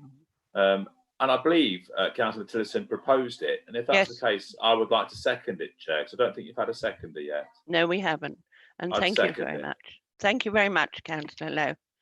And I now have my final speaker, which is Councillor Grimley. Thank you, Chair. I agree it's a better proposal than we had before previously. It is an improvement. Itself, it is fairly reasonable. My sort of concern is over the parking. It is tight at the moment. I think it's sort of meets the minimum standards. My sort of concern, if in the future additional rooms are added to the back end of permitted development rights, which would probably cause problems there. So I don't know whether or not the permitted development rights could be removed, so it could come back to as a planning application if they do want to enlarge certainly the ground floor flat. I would come back to Jackie Jackson, because I think if it was, I'm not sure, but Jackie will explain to us whether it's further extended for possible extra room, it would have to come back to planning anyway. Yeah, thank you, Chair. Just to remind members, whilst it's C3 dwelling, no flats have permitted development rights, and as these would be true flats, a floor on each, they wouldn't benefit from permitted development rights anyway. Does that answer your question, Councillor Grimley? Yes, that certainly answers my concerns about possible. So, thank you. And anything in future would need to be would have to come back. Could I just remind Councillor Grimley and Councillor Lowe to put up your hand? Don't put your hand up anymore. Can you just release it? I think I'll do that now. Thank you. I have Jackie Jackson to speak, and then that's the final ones I have for this matter. Jackie. Thank you, Chair. It was just to, before you went to the vote, I wanted to point out that Councillor Tassell had made the proposition before the suggestions by Councillor Snart. So I was just wondering whether Councillor Tassell would like to amend her proposition in light of that, or whether she wanted to continue in line with the report. I think we should clarify that before we go to the vote. That's fine. I've got a bit confused then, because I've got a proposer, I'm totally Councillor confused. Tillotson, and a seconder, Councillor Lowe. I can't. Yeah, sorry, I meant Councillor. I meant Councillor Tillotson, not Councillor Tassell. Sorry for the confusion. Right, I have no further speakers, so we shall go to the vote, and it will be done as a name vote again, as we've done previously. So if I could go to Councillor Bailey. No, sorry, Chair. Sorry to interrupt. We do need to clarify with Councillor Tillotson. Oh, yes. Whether she is changing her proposition or not in line with the debate. No, I'm not changing my proposal at all. Thank you. Is that noted? So we'll go to the vote. Councillor Bailey. Thank you, Chair. Can I just clarify, are we voting on the initial proposal, or are we voting on the amendment that Councillor Snart proposed? Karen, would you like to clarify? So there was a proposal by Councillor Tillotson for the officer recommendations. That was seconded by Councillor Lowe. There was an amendment proposed by Councillor Snart. That hasn't been seconded, and Councillor Tillotson did not wish to change her initial proposition. So we are voting on the recommendation set out in the report. Councillor Bailey. Thank you, Chair. In which case, I'll go with offers of recommendations and support the motion. Thank you. Councillor Bentley. Yeah, thank you, Chair. Councillor Bentley, I will go with officer recommendation to permit. So could you just say, just to make it easier for me, whether it's for, against, or abstain? So I'm sorry, Chair, that's 4. Thank you. I'm making notes on my crib sheet here. Councillor Campsell. Yes, Chair. It's Councillor Campsell against. Thank you. Councillor Forrest. Thank you, Madam Chairman. Councillor Forrest, I am against. Thank you. Councillor Grimley. Thank you, Chair. Councillor Grimley, I'm for the application. Councillor Hamilton. Thank you, Chair. It's Councillor Hamilton here. I am for the application. Thank you. Councillor Lowe. Thank you, Chair. I'm for the application. Councillor Ranson. Councillor Ranson, I'm for the application. Councillor John Savage. Councillor Savage, I'm for the recommendation. Councillor Snart. Madam Chairman, it's Councillor Snart. I'm against the application. Thank you. Councillor Joan Tassell. I'm against the application. Thank you. And Councillor Tillotson. Thank you, Chair. I'm for the application. Thank you. And my own vote is for. So if I could just ask Catherine Harrison to confirm the voting, please.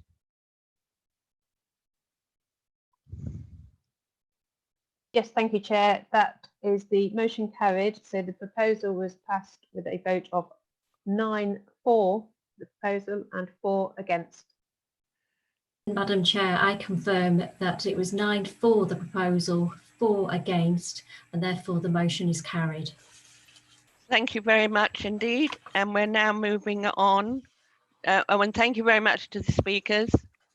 We're now moving on to our last agenda item, which is actually for an enforcement, and it's quite a while since we've had one of these. So I would ask Councillor Robinson, Councillor Robinson, it's not Councillor Robinson, it's Miss Robinson, to present the report, please.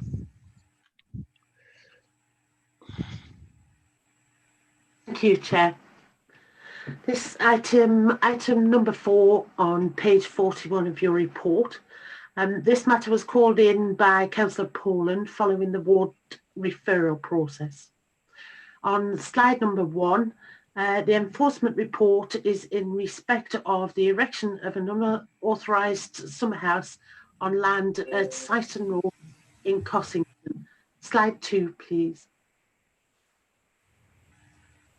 This is a location plan showing Syston Road, and the hatched area on the plan shows the area where the summer house is situated, with the little summer house marked in red on the site plan. And slide 2, please. Slide 3, sorry. This is an aerial photograph of the site. And again, you can see Syston Road, and over to the left, you would have the A6, and over to the right, you would head towards Cossington. On the photograph, you can see again the little island where the summer house is situated, which leads out into the lake. And on the right-hand side of the lake, you can see the cycle paths which lead you down into Watermead, and travel up north as well. So access is quite a well-used cycle path and things.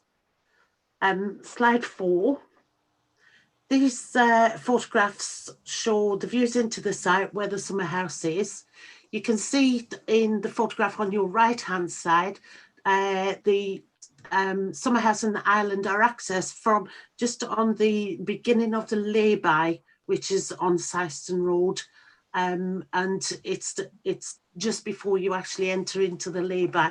So of course, things do park in the lay-by, and there is normally a small hot food van in the lay-by. It's well-used lay-by. Again, on the left-hand side there, you can see a view into the site with the fencing, and you can see the summer house beside the van. And slide 5, please, shows a photograph of the summer house itself, very domestic in nature. And slide 6, please. The key considerations in this matter are the principle of development in the countryside and the design, scale and impact on the character of the area and the open countryside. Members will be aware from the extras report that since the matter was called to Plans Committee, further negotiations have taken place, and the owner of the site has requested members to consider the retention of the fencing in order to prevent the recurrence of any fly tipping on the land that's been a serious problem in the past. The owner has confirmed that she'll secure planting of a native hedge to screen the fence and soften its appearance if members are minded to allow the fencing to remain. That being said, the summer house is considered harmful to the appearance, the character of the area, and is contrary to the aims of the countryside policies. It is considered to have a detrimental impact on the visual amenity and is contrary to policies of the Charnwood Local Plan and policies of the Charnwood Local Plan core strategy. It's therefore recommended that formal action be authorised and an enforcement notice served to secure the removal of the development within a period of 6 months. Thank you, Chair. Thank you very much. Now we do have two speakers. We have Ms. Claire Watts, who's the applicant, and followed by Councillor Poland, the ward councillor. So could I ask Ms. Watts to come forward to join us for her? Madam Chair, I'm just allowing her to speak, so she should be able to. Okay. Thank you. Yes, can you hear me? Yes, thank you. Right, so I'm just about to start the timer. So you Mrs. Watts, Hello, you have can you hear me? We yes, can, thank yes. you, we can. Brilliant. All Thank right. you. So you have five minutes, and I'm just about to start the timer now. Thank you. You now speak. Thank you, Chair, for allowing me to speak. My name's Claire Watts, and I inherited this land in Cossington, known as the Island, when my grandparents passed away. When my grandfather passed away, my grandmother then became very ill herself and was only very partially sighted. She couldn't bring herself to go to the island, and it became a very overgrown drug den. The kids set fire to the building that was already on the site, which then became, unfortunately, unsalvable. The original wooden fence became smashed down, and it was inadequate to keep the riffraff out. I tidied and bagged everything I could, but it quickly became apparent that there was human waste and needles within that mess. I therefore had to pay specialist waste removers nearly £1,200 per skip, as opposed to £220 for usual waste. Money was a struggle at the time, and after I hired a contractor to come to the site to take the original building down because it was unsafe, I couldn't afford to remove it all. So he suggested crushing the bricks and reusing them on the site as a level base. I then bought a metal 5-bar gate to put on the original gate posts that are there, and thought that that would solve the fly tipping and vandalism issue. Unfortunately, the gate didn't keep the riffraff out, and the subsequent rubbish that was tipped cost me a small fortune to then remove again. It was barely a week when someone threw bags of rubbish yet again over the gates, used nappies, old toasters, bags of used cannabis soils, growing lights. There was literally all sorts, and again I had to clear it via special waste due to there being the nappies and the needles. By the time the chap came to remove it 8 days later, I had a further cost of 2 skips to remove the waste from in front of the gates that had then built up, stopping him from even entering the site. By this point, I was borrowing money and had become quite poorly with severe head pains that then resulted in me being unable to work. I spoke with the council about putting a more secure fence up, and was told that as long as it was no more than 6'6" in height, there wouldn't be a problem. By the time the fencing had arrived, I had to employ another contractor to clear the site with huge machinery yet again, so that it was clean and clear prior to erecting the fence. I couldn't afford the price of a new set of security gates, and I found the current set at a reclamation yard. I painted them myself with the help of my eldest daughter, and the contractor then took 3 weeks to erect the fence, the gates, and clear the land. I had a new baby in tow, and the water edge is at some parts 60 foot deep. I couldn't afford any more help and would need to finish sorting the site out alone. I couldn't leave the baby or my autistic 11-year-old daughter unattended near that waste, and near the water, sorry. And my headaches at that point had come back with a vengeance. I needed to rest a lot when they come on, and I was advised that the summer house would be an ideal solution to this, as the riffraff could then see that there was nothing being stored in it because there's windows through both sides, which are visible from the gate entrance, and I would put a stair gate up in the doorway so that I knew that my children were safe while I worked. I have also spent many hours in it myself, relaxing, especially when the migraines then got bad. Unfortunately, I was then later diagnosed with a brain tumour. Due to my condition, I couldn't work, so I allowed an acquaintance to store some logs on the site in return for looking after it. He, however, 1 minute left, locked me out of my land and harassed me for the sale of it. That person completely ruined the area, tipping rubbish of all sorts in a bid to get me to sell. The fishing lakes next door to the site have also asked to purchase the land, but we don't want to sell. They have made my life very difficult. They have moved fencing, reducing my boundary. They have come onto my land when they knew I was away, cut all of my grandfather's trees, flowers, hedges down, all against my knowledge. The summer house is a safe place for my children and just a respite for myself. It is not attached to the floor, and I paid extra to put it on bearers for easy movability via a tractor or forklift.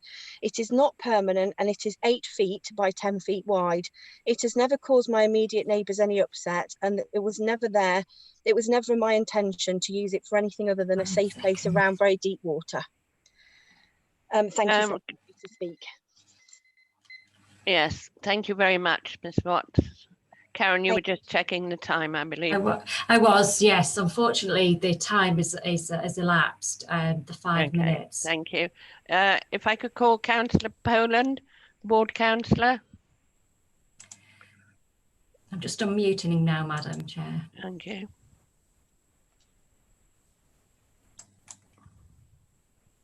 Bear with me. There seems to be a little delay. Yeah.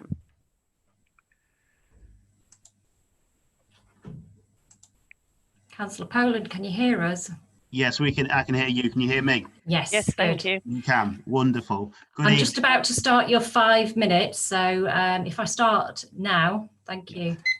Good evening, members. I requested you hear this case tonight because I firmly disagree with the decision to take enforcement action. There are two distinct elements of this case members should consider: the gate and the summer house, and I will address each of these separately if I may. Firstly, the gates. Before the current gates were put in place, the land had been used extensively for fly tipping and was also the subject of someone occupying the land for a period of time, which caused a huge mess. Waste dumped included feces and drug paraphernalia, and a significant amount of money was spent hiring specialist skips to deal with this, cleaning the area up before it happened all over again. The gate that was previously on the site wasn't secure enough to stop these problems. So that is why bigger gates were needed if Ms. Watts didn't want her land damaged and used as a dump. If the gates are not allowed to be retained, the land will very likely be vandalised again. Ms. Watts doesn't have the money to continue clearing the land, and Charnwood could be faced with a different enforcement issue if the tip can't be removed. Fortunately, I believe a compromise has been reached on this issue. Ms. Watts has agreed to plant native plants to cover the view of the gate, and in return, officers have said they will no longer seek the gate's removal if members tonight agree to this compromise. Unfortunately, the issue of the summer house still remains in dispute. The lake is very deep next to Ms. Watts' land, and she has 2 young daughters with autism. The summer house was erected as a safe place for the girls to be whilst Ms. Watts did work around the site. I'm sure we can all fully understand the concerns about needing to keep them safe. Safety is the only purpose for the summer house. Alternatives, such as parking a camper van at the site, have been suggested as an alternative place to put the children, but all suggestions put forward have been deemed unacceptable by officers. I visited the site myself, seen inside the summer house and the area around it, as well as looked at the views of it from the road and public footpath. In my view, the summer house looks perfectly in keeping with the area. It can barely be seen from the road footpath, and where it can, it certainly isn't detrimental to the view. In terms of size, it was comparable to a medium-large shed, which sits very comfortably within the surrounding area. No one outside Charnwood Borough Council has objected to the summer house being there, and indeed feeling locally is very much in favour of being allowed to remain. When I visited the site, my overall view was that it was a pleasant environment which didn't look out of place in the countryside around it at all. If Miss Watts is required to remove the summer house and gate, I am very confident that it wouldn't be long before the fly tipping and vandalism would return, which I think would make the area look significantly worse than it does now. I do understand the importance of maintaining the integrity of the planning process, but I have to say in this case, I think spending officer time and taxpayer money taking action which would result in the land looking more untidy than it does now, which would also take away Miss Watts' ability to enjoy the land with her children, is not a proportional or reasonable thing to do. Members are told that each case the committee hears must be judged on its own merits. That being the case, there would be no danger of precedent being set here for other sites, and members could, of course, put conditions on the retention of the summer house if they had specific concerns about it.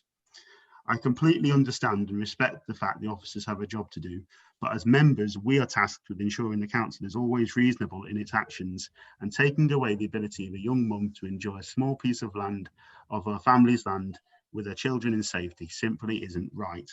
I would therefore respectfully ask the members allow Miss Watts to keep both her gate and her summer house this evening. Thank you very much, members. Thank you. Helen Robinson, would you like to come back as the speakers have finished before I open it up to discussion? Could you unmute your microphone, Helen? Thank you, Chair. I don't have anything further to add to that. Thank you.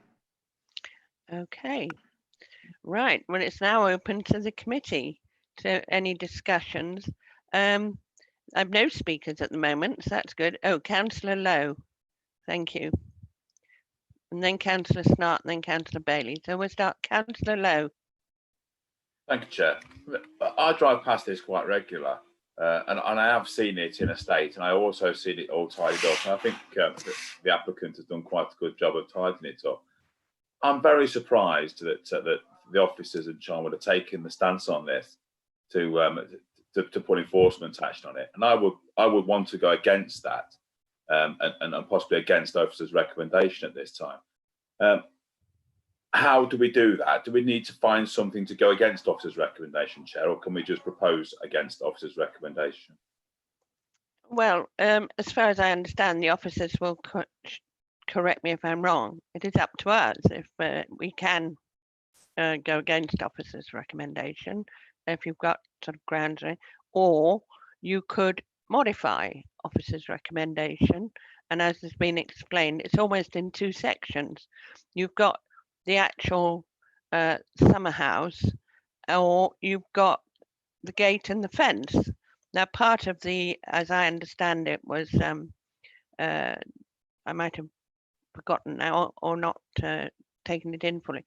We could say that we approve with the closed gate and the fence and not the summer house, or we could do both, accept both, but there is a possibility, it's this committee's choice, to put on stringent conditions, I presume, for the summer house. For example, length of the time, what happens if the land's sold, is it everything else? But I will look for further advice from the officers, both our legal officer and Helen Robinson, who's our enforcement officer. I think it's a tricky situation, but we are there to look at the facts, and unfortunately, we cannot always take in the facts of the applicant or someone else's background or personal view. We have to look at the facts on it. So I'll ask one officer to come and help us out and help Councillor Lowe out. Councillor Helen Robinson or Catherine, who would like to speak, or Jackie? I'll come in. I don't know if Catherine will want to come in after me. In terms of enforcement action, as members all be aware, the decision to take enforcement action is discretionary again for the council, and we have to make sure that we're taking action that's expedient in the public interest. Now, this case has been brought to you because we felt that development is contrary to the development plan. Members are reminded it's within open countryside, and the appearance of the building does look very domesticated for that sort of location, which we felt was inappropriate. Members can look at each of the breaches and make a different decision on each. So as you've already heard, there's the issue about the fence and the gates. Now members could make a decision not to enforce against that, but could the summer house, and similarly they could, there's a decision to be made regarding the summer house. I do believe that it's not the same, you're not issuing a planning permission, so you can't attach conditions like you would traditionally with a planning application. So what you are considering is the building and what's there now. I don't know if Helen or Catherine want to add to that. Catherine. Yeah. Sorry, through you, Chair. I have nothing really to add to what Jackie said. Her assessment of the options that are available to members was correct. As she pointed out, it isn't a planning permission, so we can't attach any conditions. The development is as it is and regulated, or you'll have the option to enforce against it or parts of it. Can I come back on that then, Chair? Yes. Was the applicant asked to put a planning application in for this site? Helen. Yes, Chair. The applicant was asked to put an application in, but we didn't receive an application. Therefore, we've moved to take enforcement action. Okay. Did you want to say anything else, Councillor Lowe?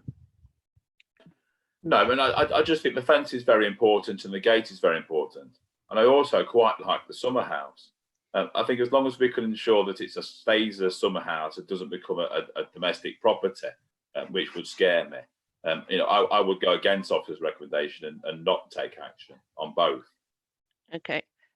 If I could just clarify, so it would be against, but with a possible condition that it should never be used, should we say, for overnight sleeping or using as the difference between it being a summer house and a building like a mobile home, not a mobile home, but you know what I'm trying to say, a building that could be used to actually live in. I am concerned also if there have been complaints already that if it's made into a, yes, you can go down there for a day or two, there's no water or sewage or anything like that I can see. So I would like, I don't mind that.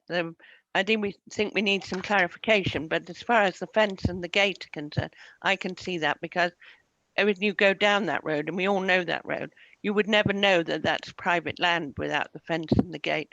And because it leads into Watermead Park, you think this is just public place you can go walking and have a picnic. So I do understand that. So if Helen could just clarify, can we go put conditions on if we go with letting it stay? Chair, unfortunately we can't put conditions on because it is an enforcement action. Therefore, okay, we can decide to leave the summer house there. I have to say, if anybody were to be seen actually living in there, or it was any change of use happened, then we could again look at the possibilities of enforcement should anything like that happen again. However, it's at this point in time, we can't actually put any conditions on there about sort of drainage, sewage, any other conditions, or about sleeping in it or anything like that. I'm afraid. But we could leave the fence and gate as per the report, for the protection of private property, as you would anywhere. Yes, you can. Have the option of taking enforcement action to remove the summer house, but not taking any action to remove the gate and fence, or you can not take any action at all, which would mean that the gate and fence would stay there and the summer house. Okay. And as I say, if anything happened in the future with it, then we would have the option of taking enforcement action if it were to be occupied or anything happened with the summer house that was a breach of planning control. Okay. we've got loads of speakers now. I will take the ones I've got their blue hands up because that's 5, and then I think we'll draw this to end because I don't want to stop anybody, but we are moving very close to close of time. Councillor Start, then it'll be Councillor Bailey, Councillor Tillotson, Councillor Bentley and Councillor Grimley. Councillor Start. Madam Chairman, thank you. Can I just test my understanding first? I thought I heard that we've got agreement now to retain the hedge if we put a hedge in front of it, and that was an agreement, and I thought I heard that. Could I just confirm that and just test that I'm right? Helen Robinson. Yes, Councillor Snort, you are correct that the owner of the land has asked if she can retain the fence, and we were minded that if members are minded that then it's your decision ultimately, but we have said that if you wanted to, we would not take action in connection with the fence. We don't have any major objections, and we recognise the security that fence provides for the land itself. Thank you. Is that all right, Councillor Snart? Madam Chairman, yes, that's fine, and I'm in agreement with that, and okay. I think Councillor Lowe would be in terms of that as well. But it would be good to have the hedge in front, so if we can do that, I'd be grateful. About the summer house, can I just check, is there a better place to put this? Apparently, I heard Ms. Watts say that it's quite easy to move, and I just wondered if there was a better place to put that within the grounds. I'm not sure whether we would be able to do that as it's enforcement, but it's either there or on this point. I think it could be Helen Robinson or someone will, or Jackie will clarify for me. Could I just say, Madam Chairman, would it be possible to ask the officer now that if we got over the fence thing, that the applicant puts a planning application in for the actual summer house, and we can discuss it and put conditions on it? So what you would like, if I could just clarify that, if we could do that and say that was allowed, it would mean that we would take no enforcement action about the fence and the gate, and we would request that an application came in for the summer house, and it would be a summer house, not a living accommodation, and it would have to be within a certain time, for example, the 6 months that it would take to do the enforcement. Correct. And I think then we could put conditions around that it could be used just for family use only, and put restrictions around how it is used. So who's going to answer that for me? Helen? Yes, I can answer that. That is a possibility. We could, if members were minded to do that, we could have a resolution to say that we don't take action if an application comes in within a month, or 2 months. If an application hasn't been received by the council within 2 months, then the enforcement would take place without. Yes. Yes. Now, before I go back to all the councillors that want to speak, I noticed that Richard Bennett would like to speak. Thank you, Chair. I lowered my hand when Helen answered the question. Oh, okay. Sorry, I hadn't caught up with you. Catherine Harrison, would you like to speak before I go back to the other councillors?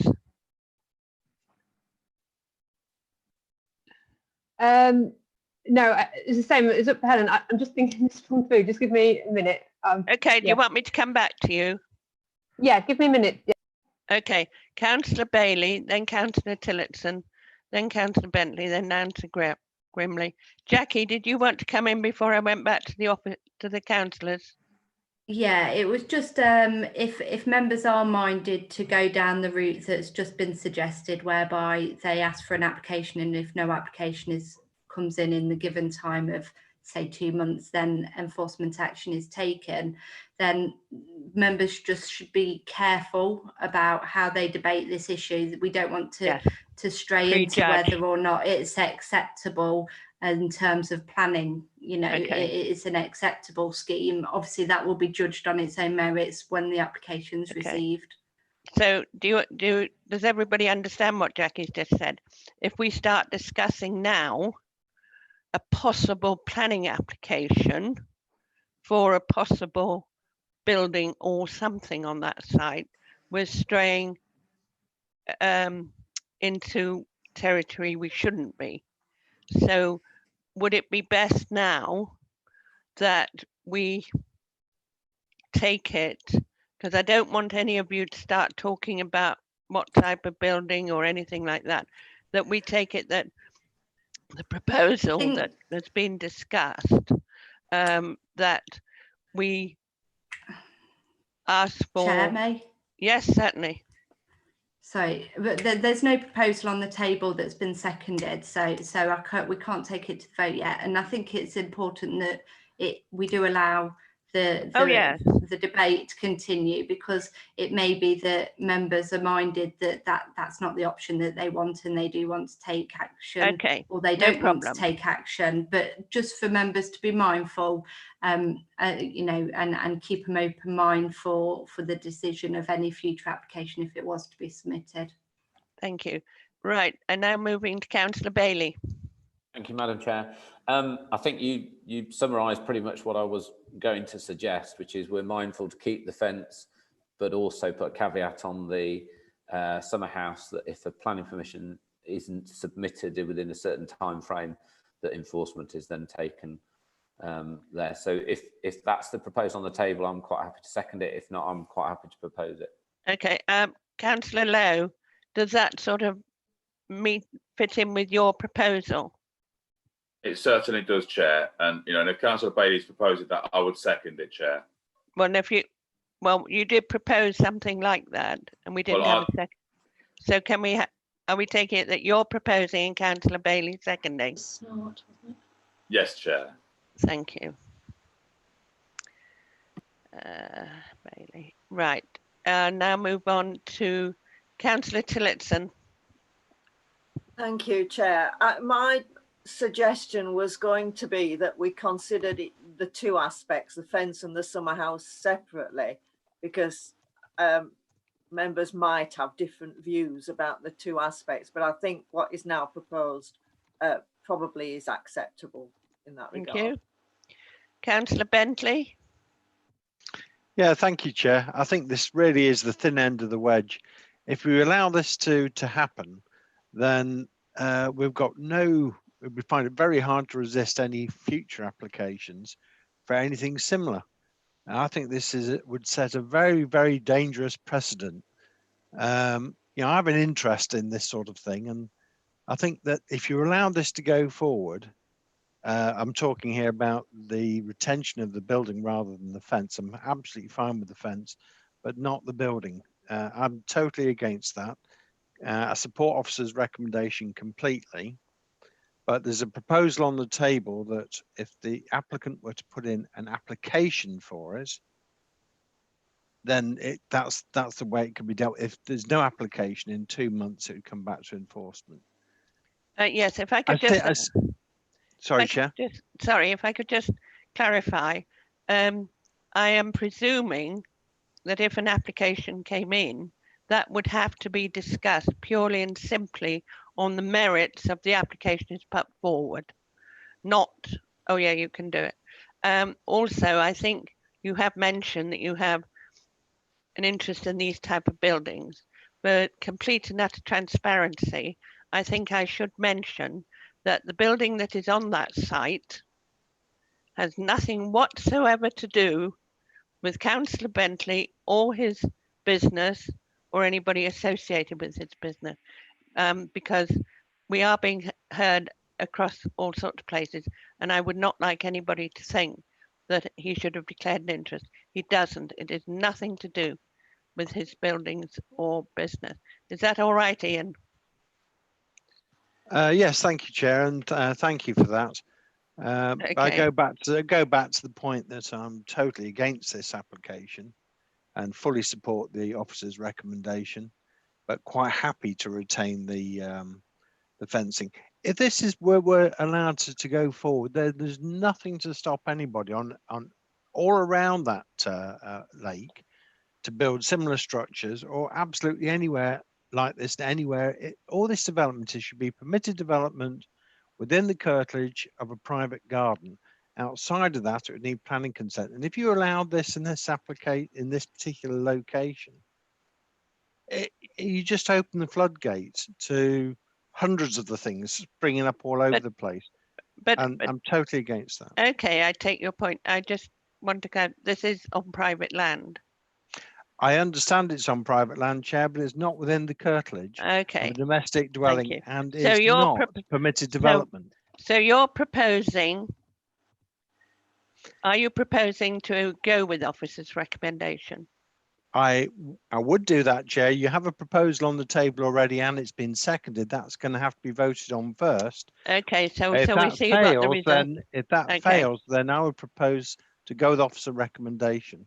Okay, now I've got Councillor Grimley, Councillor Tillotson, Councillor Camsell.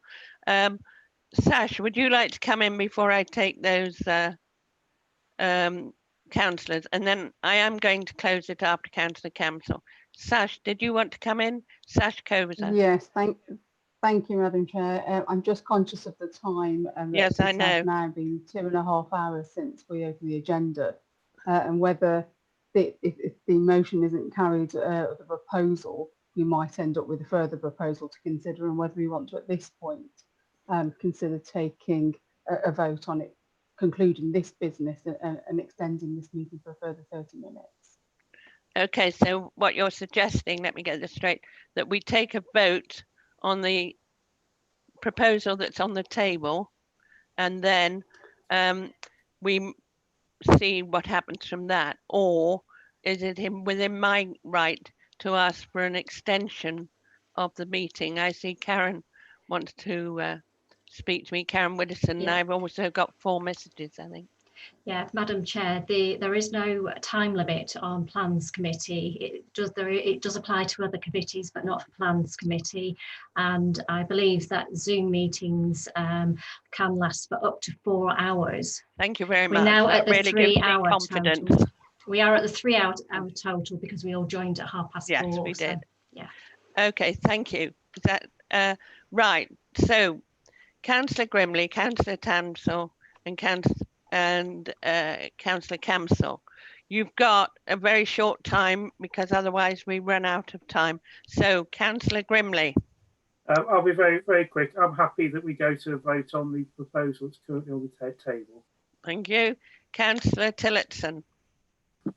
Thank you, Chair. Having listened to Councillor Bentley, I go back to my original suggestion that we take the 2 aspects separately, because I would hate us to agree Councillor Lowe's proposal and that Mrs. Watts comes back with an application without any because we might all be against the summer house, and it would be awful to encourage her to put in a planning application for us then to refuse it if we could refuse it now. So I really think we should indicate where we stand on the summer house so that she's got some idea whether it's appropriate to put in a planning application. Right, I'm looking for, I'll just finish. I've got Catherine Harrison, Jackie Jackson, and then Councillor Camsell. Catherine. We can't hear you at the minute. Can you put your microphone on?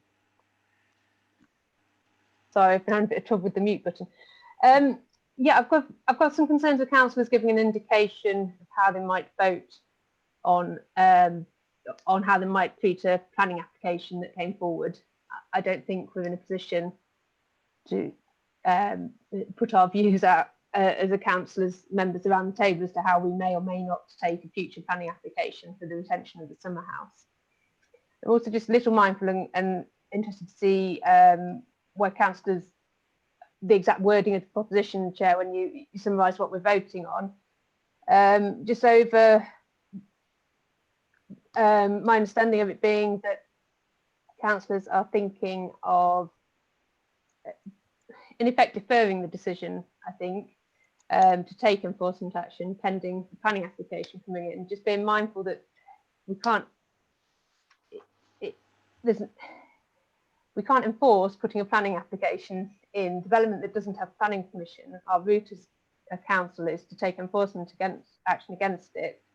We cannot make someone put an application in, and I'm just a bit mindful that we don't. This yes. Your proposition is worded that it's a deferral in effect of the decision, giving the occupier more time to decide whether they're going to put an application in, as opposed to, I think, as it seemed to be worded in the debate earlier, that we would take enforcement action if the application isn't forthcoming. And I just want to see how we actually word it before and get the wording clear before we do a vote. Okay. I'm going to take. Oh, I've lost you all. Are you there? Yes. Oh, I don't know where you've all gone. I didn't touch anything. Well, I was going to ask. I'll carry on. If you can all hear me, Yes. Yes, we can hear you, Chair. Yeah, I don't know where I've gone. Is Richard Bennett wanted to speak? Madam Chair, you may have gone to full screen. Can you check the top right-hand corner of your screen and come out of full screen view? Have I? Haven't. You carry on a minute and I'll try and get back to you. Ian, if I can't get back, you'll have to take over, but I haven't gone to full screen, I don't think. I put you on mute and then yes. We'll go through. I've got Council Chair, Council. Chair, can I just interject there? Do you want to know who's on your list that you can't see, who wants to speak? Would that be helpful? I know Richard Bennett wanted to speak, and I was going to go to him before I went back to Jackie Jackson, and then before I went back to Councillor Camsell. Okay, and Catherine Harrison's still got a hand up as well to come back. Okay. Thanks. Right, I'll try and get back to you. Carry on. Carry on, Chair. Thank you. Richard Bennett, Head of Planning. I just wanted to remind members of the presentation or the responses that Helen Robinson gave to some of the questions immediately after the presentation. She was directly asked if an application had been sought from Ms Watts, and Helen confirmed that an application had been sought but had not been submitted. So members might want to have that in mind if they're thinking about the prospect of an application coming in for either all or part of this scheme in the future. Thank you. Thank you very much. I'm back with you people. You'll be thrilled. Jackie Jackson, please, and then Councillor Camsell. Thank you, Richard. Thank you, Chair. I was just taking my hand down because I was going to say the same as Catherine. I was very worried that members were straying into the consideration of the planning issues, which we cannot do. We obviously can't give any sort of indication of what the decision on the planning application would be. It would be for the merits at that time. So what members are considering, you can't put conditions on. So we go back to the fact that it is the design and the colour and the position that it's currently in that you are seeking the remove, that you are determining whether to take enforcement action against or not. Okay, and we have to be aware of, Richard Bennett reminded us that the applicant had already been asked to submit, or suggested she submitted, a planning application. Right, I'm now going to go, if I can find my, it's getting a long day. Catherine, did you want to go back, or I'll go to Councillor Camsell, who's very patiently been waiting. So if you don't mind, I'll go to Councillor Camsell because he may have something that you need to reply as well. Thank you, Roy. Thank you for your patience. Thank you, Chair. Yeah, I'm happy with the keep the fencing and the gate, and it will be native planting that the lady puts around, won't it? But as Councillor Bentley suggested, if you allow a summer house, they could pop up all over the countryside. That's I'm a bit worried about that. Thank you. Okay.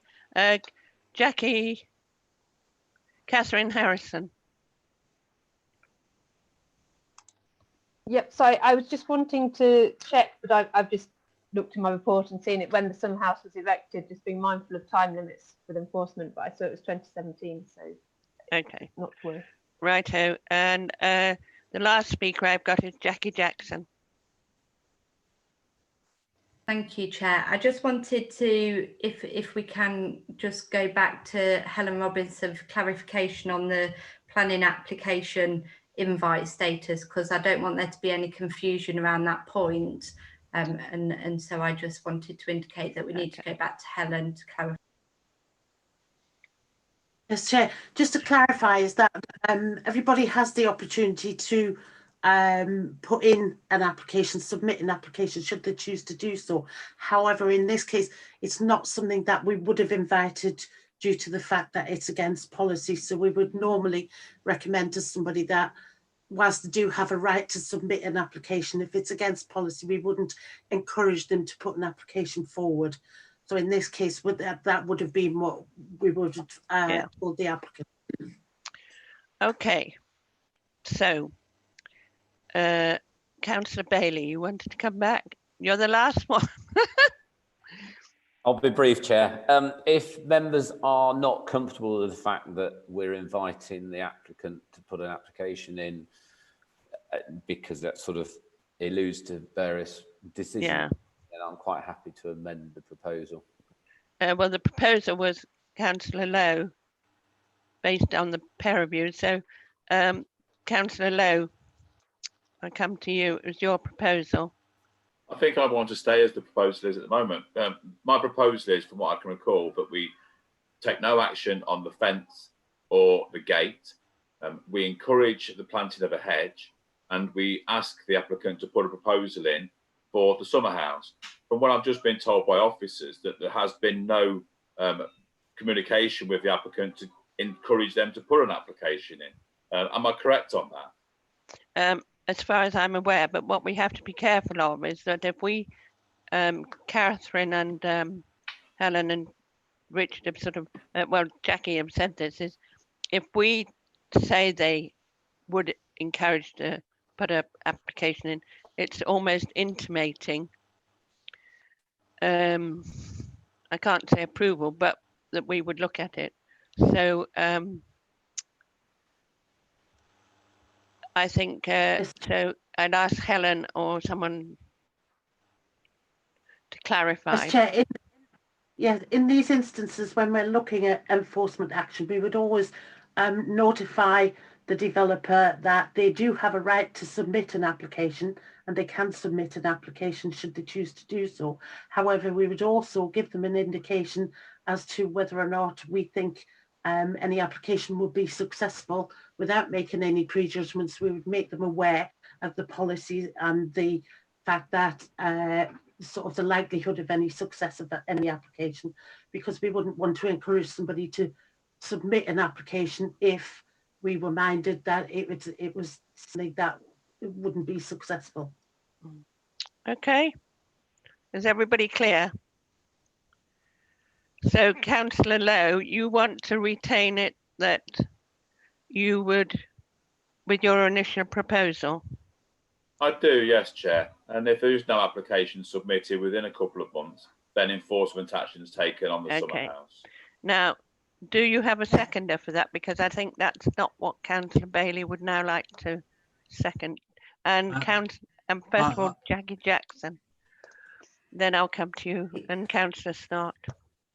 Thank you, Chair. I just wanted to bring members back to Catherine's advice about how to word that proposition. I think it's providing the same outcome as members want, but the wording is important. So yes. I'd just refer to Catherine, and if you need further advice, obviously Catherine can I'm sure would be happy to provide that.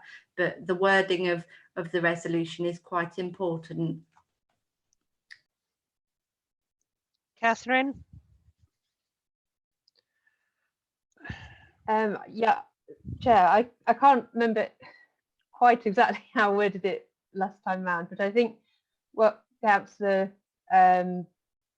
councillors need to be a bit careful of is that we aren't suggesting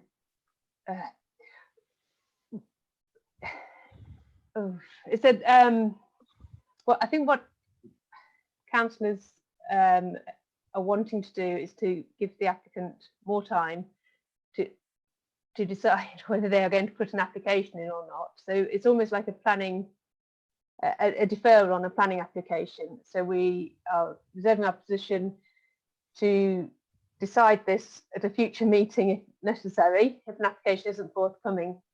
So I think as Councillor Lowe had worded it previously, he was, correct me if I'm wrong, Councillor Lowe, saying that you wanted to not take enforcement action against the summer house unless a planning application came in, and then we would take enforcement action. But I think what we need to say, given that we can't force someone to put a planning application in, is that we would reconsider it if an application wasn't coming forward. I think. Right, it's getting a bit Yeah, complicated, and we're all getting very tired and very late. I think I've got councillors. Catherine. Oh, sorry. Go ahead, Sorry, Jackie, Chair. and then I've got 3 other people waiting to speak. Yeah, I was just trying to clarify. I think what Catherine was saying there was there's 2 decisions here in that proposition. The first one is about the fence and the gates. I think that members, if I'm right, are very clear that they don't want to take any action against that. So that should be very clear in the proposition that you don't want to take action against the fence and the gate.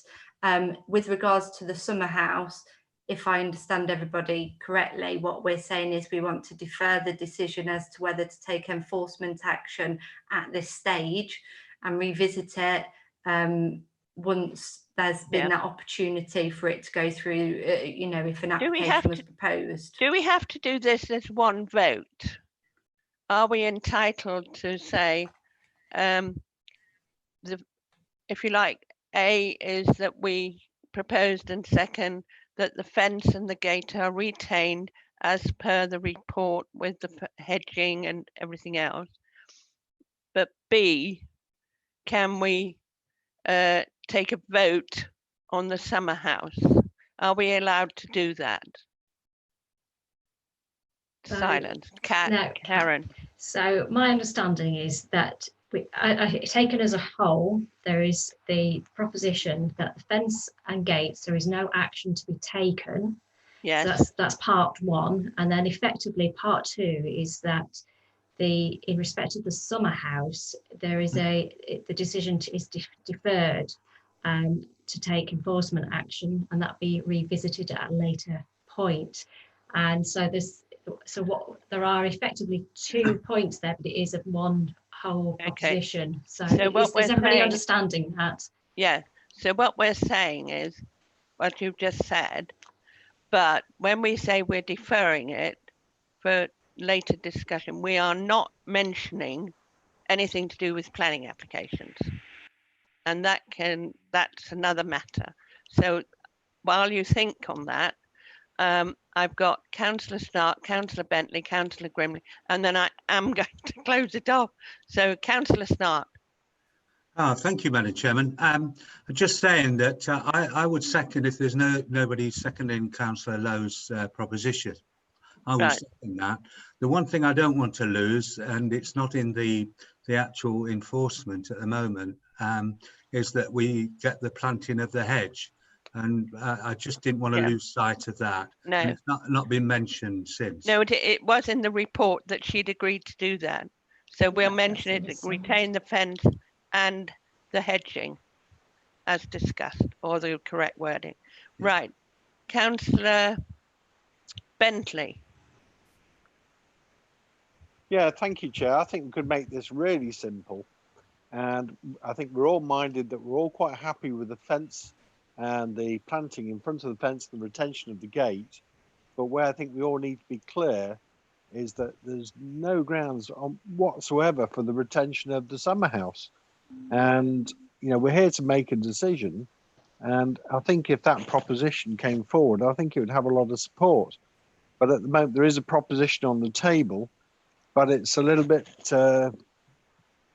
totally unclear. So really just what we're doing with this. If Well, we could just change it to make it crystal clear as to what's being proposed, well, I then think I think we can move this thing forward. yeah, I think yes, and I think we must move it forward.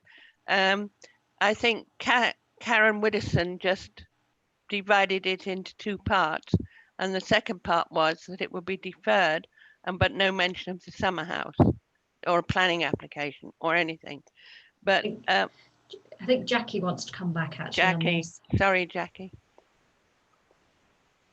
Oh, it wasn't on this point. It was from a previous point that I wanted to come in afterwards. But it's just to clarify with members that we've spoke about not putting conditions on your decision. So whilst the applicant has said that she would plant hedges, and we have no reason to believe that she wouldn't, you can't insist on that. You don't have any powers to require her, you know, other than the fact that she's said that that's what she was going to do. What's in front of you is the retention of that fence and gates as it currently stands. And members, I just wanted to remind you that you can't be putting on any conditions. Okay. Councillor Grimley.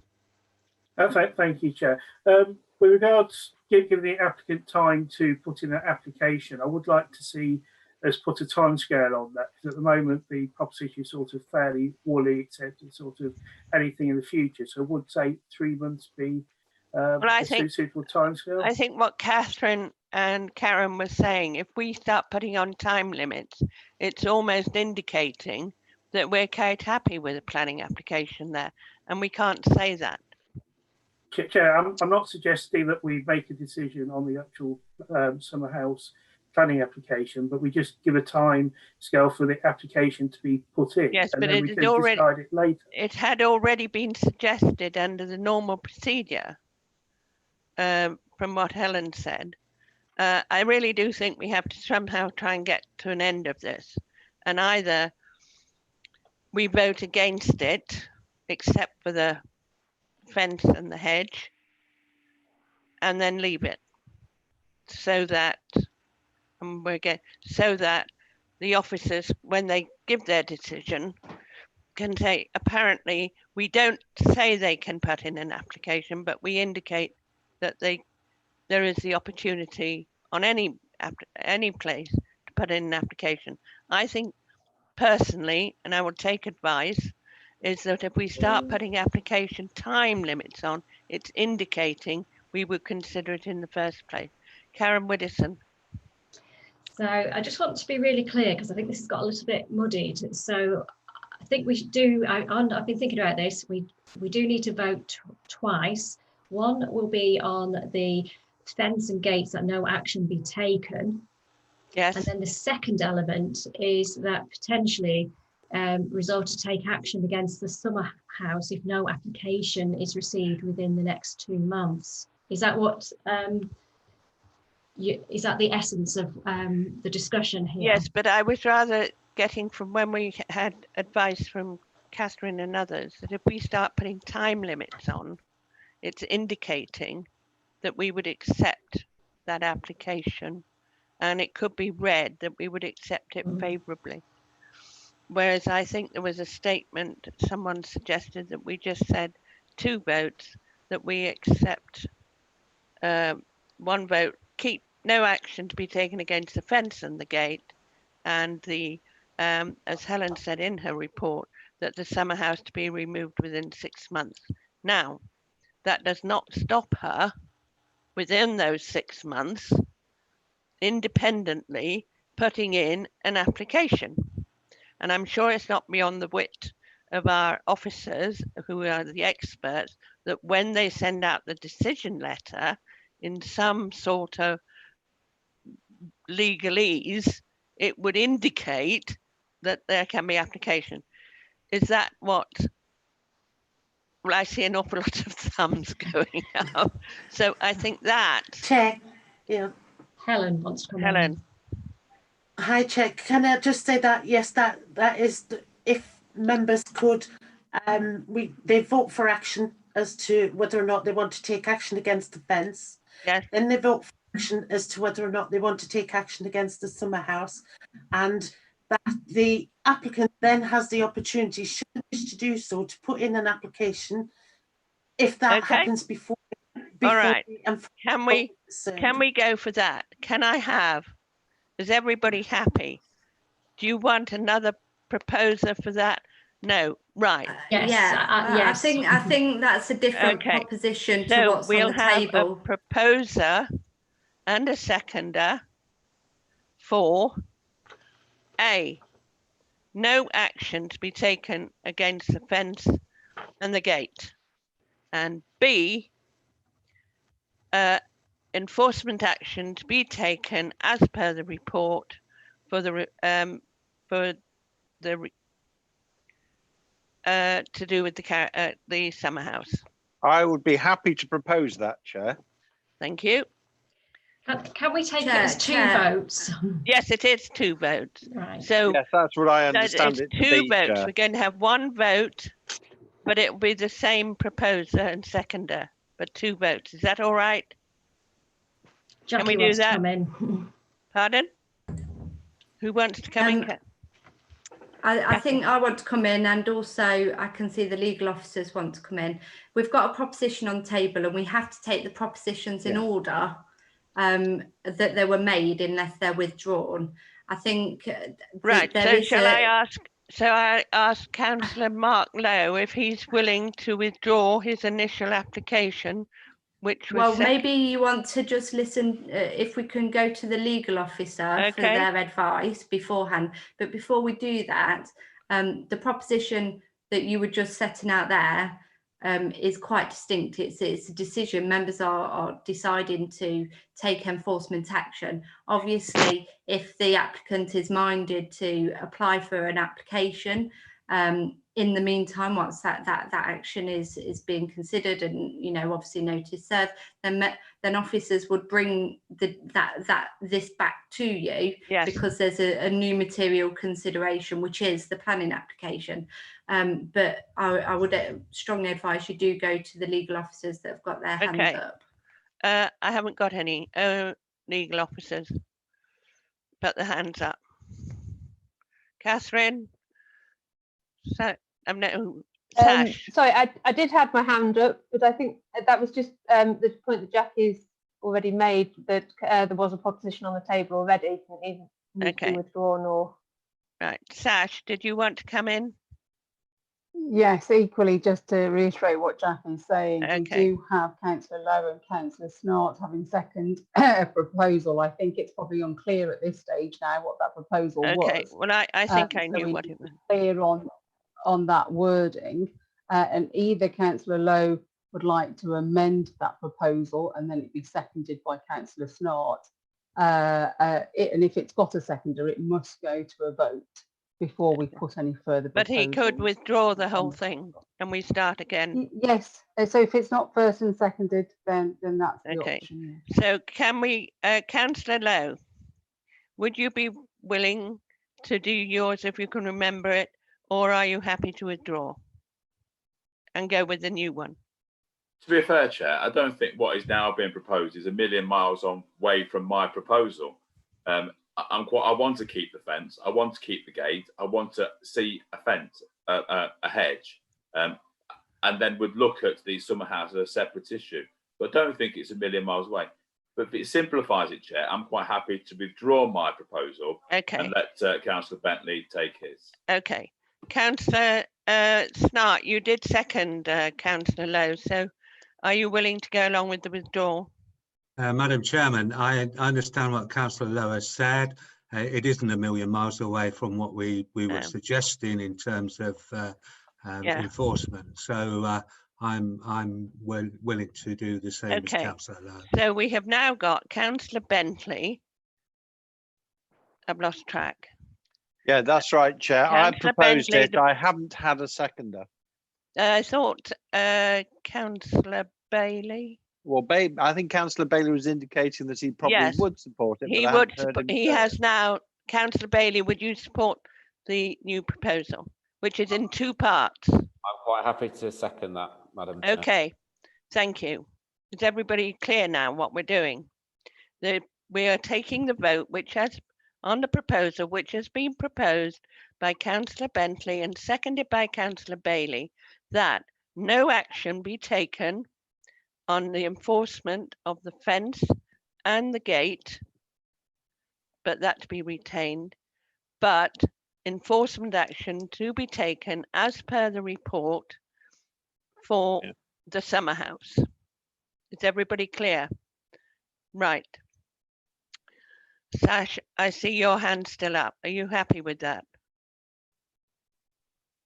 Apologies, I just failed to. Okay, so we're now going to do the roll call. Councillor Bailey. Thank you, Madam Chair, for the proposal. Thank you, Councillor Bentley. Thank you, Chair, for the proposal. Councillor Camsell. Thank you, Chair, for the proposal. Councillor Forrest. Councillor Forrest, thank you, Chair. I am for the proposal. Councillor Grimley. Thank you, Chair. Councillor Grimley, I'm for the proposal. Councillor Hamilton. Thank you, Chair. Councillor Hamilton, I am for the proposal. Councillor Lowe. Thank you, Chair. I'm for the proposal. Councillor Ranson. Thank you, Chair. Councillor Ranson speaking. I'm for the proposal. Councillor Savage. Thank you, Chair. I'm for the proposal. Councillor Snart. Madam Chairman, I'm for the proposal. David Snart. Councillor Tassell. Thank you, Chair. Councillor Tassell, I'm for the proposal. And Councillor Tillotson. Thank you, Chair. I am for the proposal, Councillor Tillotson. And Councillor Hilary Fryer, so am I. So if we could have the confirmation, Catherine. Can't hear you. Can't hear you. Unanimous vote in favour of the proposal. Did you understand that, Karen? Yes, thank you. So, And I can confirm that the motion has been carried with 13 votes for. So the motion has been carried. Thank you. thank you very much, folks. Now we have one more item on the agenda, which is just the list of applications determined under delegated powers. Does anybody have any comment to make on any of those? Thank you. Nobody put their hand up quick enough. So that is that. Our next meeting, I believe I've seen it somewhere, is on May the 21st at 5 p.m. But I am presuming if we're doing it again as a virtual meeting, we will probably all have a pre-meeting at 4:30. I'd like to thank you all, and particularly the officers. We worked all very, very hard on this for the last couple of weeks. And I think considering what we've discussed tonight, it's been handled as best we possibly could. And if we'd been in another place, we'd have all gone for a stiff drink. As it is, I'm going to get myself a stiff drink, and I hope you do too. But thank you very, very much indeed. And yeah, thank good you, night, Chair. That and was stay excellent. safe. Thank you. Thank you very much. Ta-ra. Bye. Bye, everyone. Good night. Bye. Bye. Thank you, Bye. Chair. Night. Oh, bye. Bye-bye, everybody. We've only got to do it in that. Are we not live now? Have you turned us off, Matt?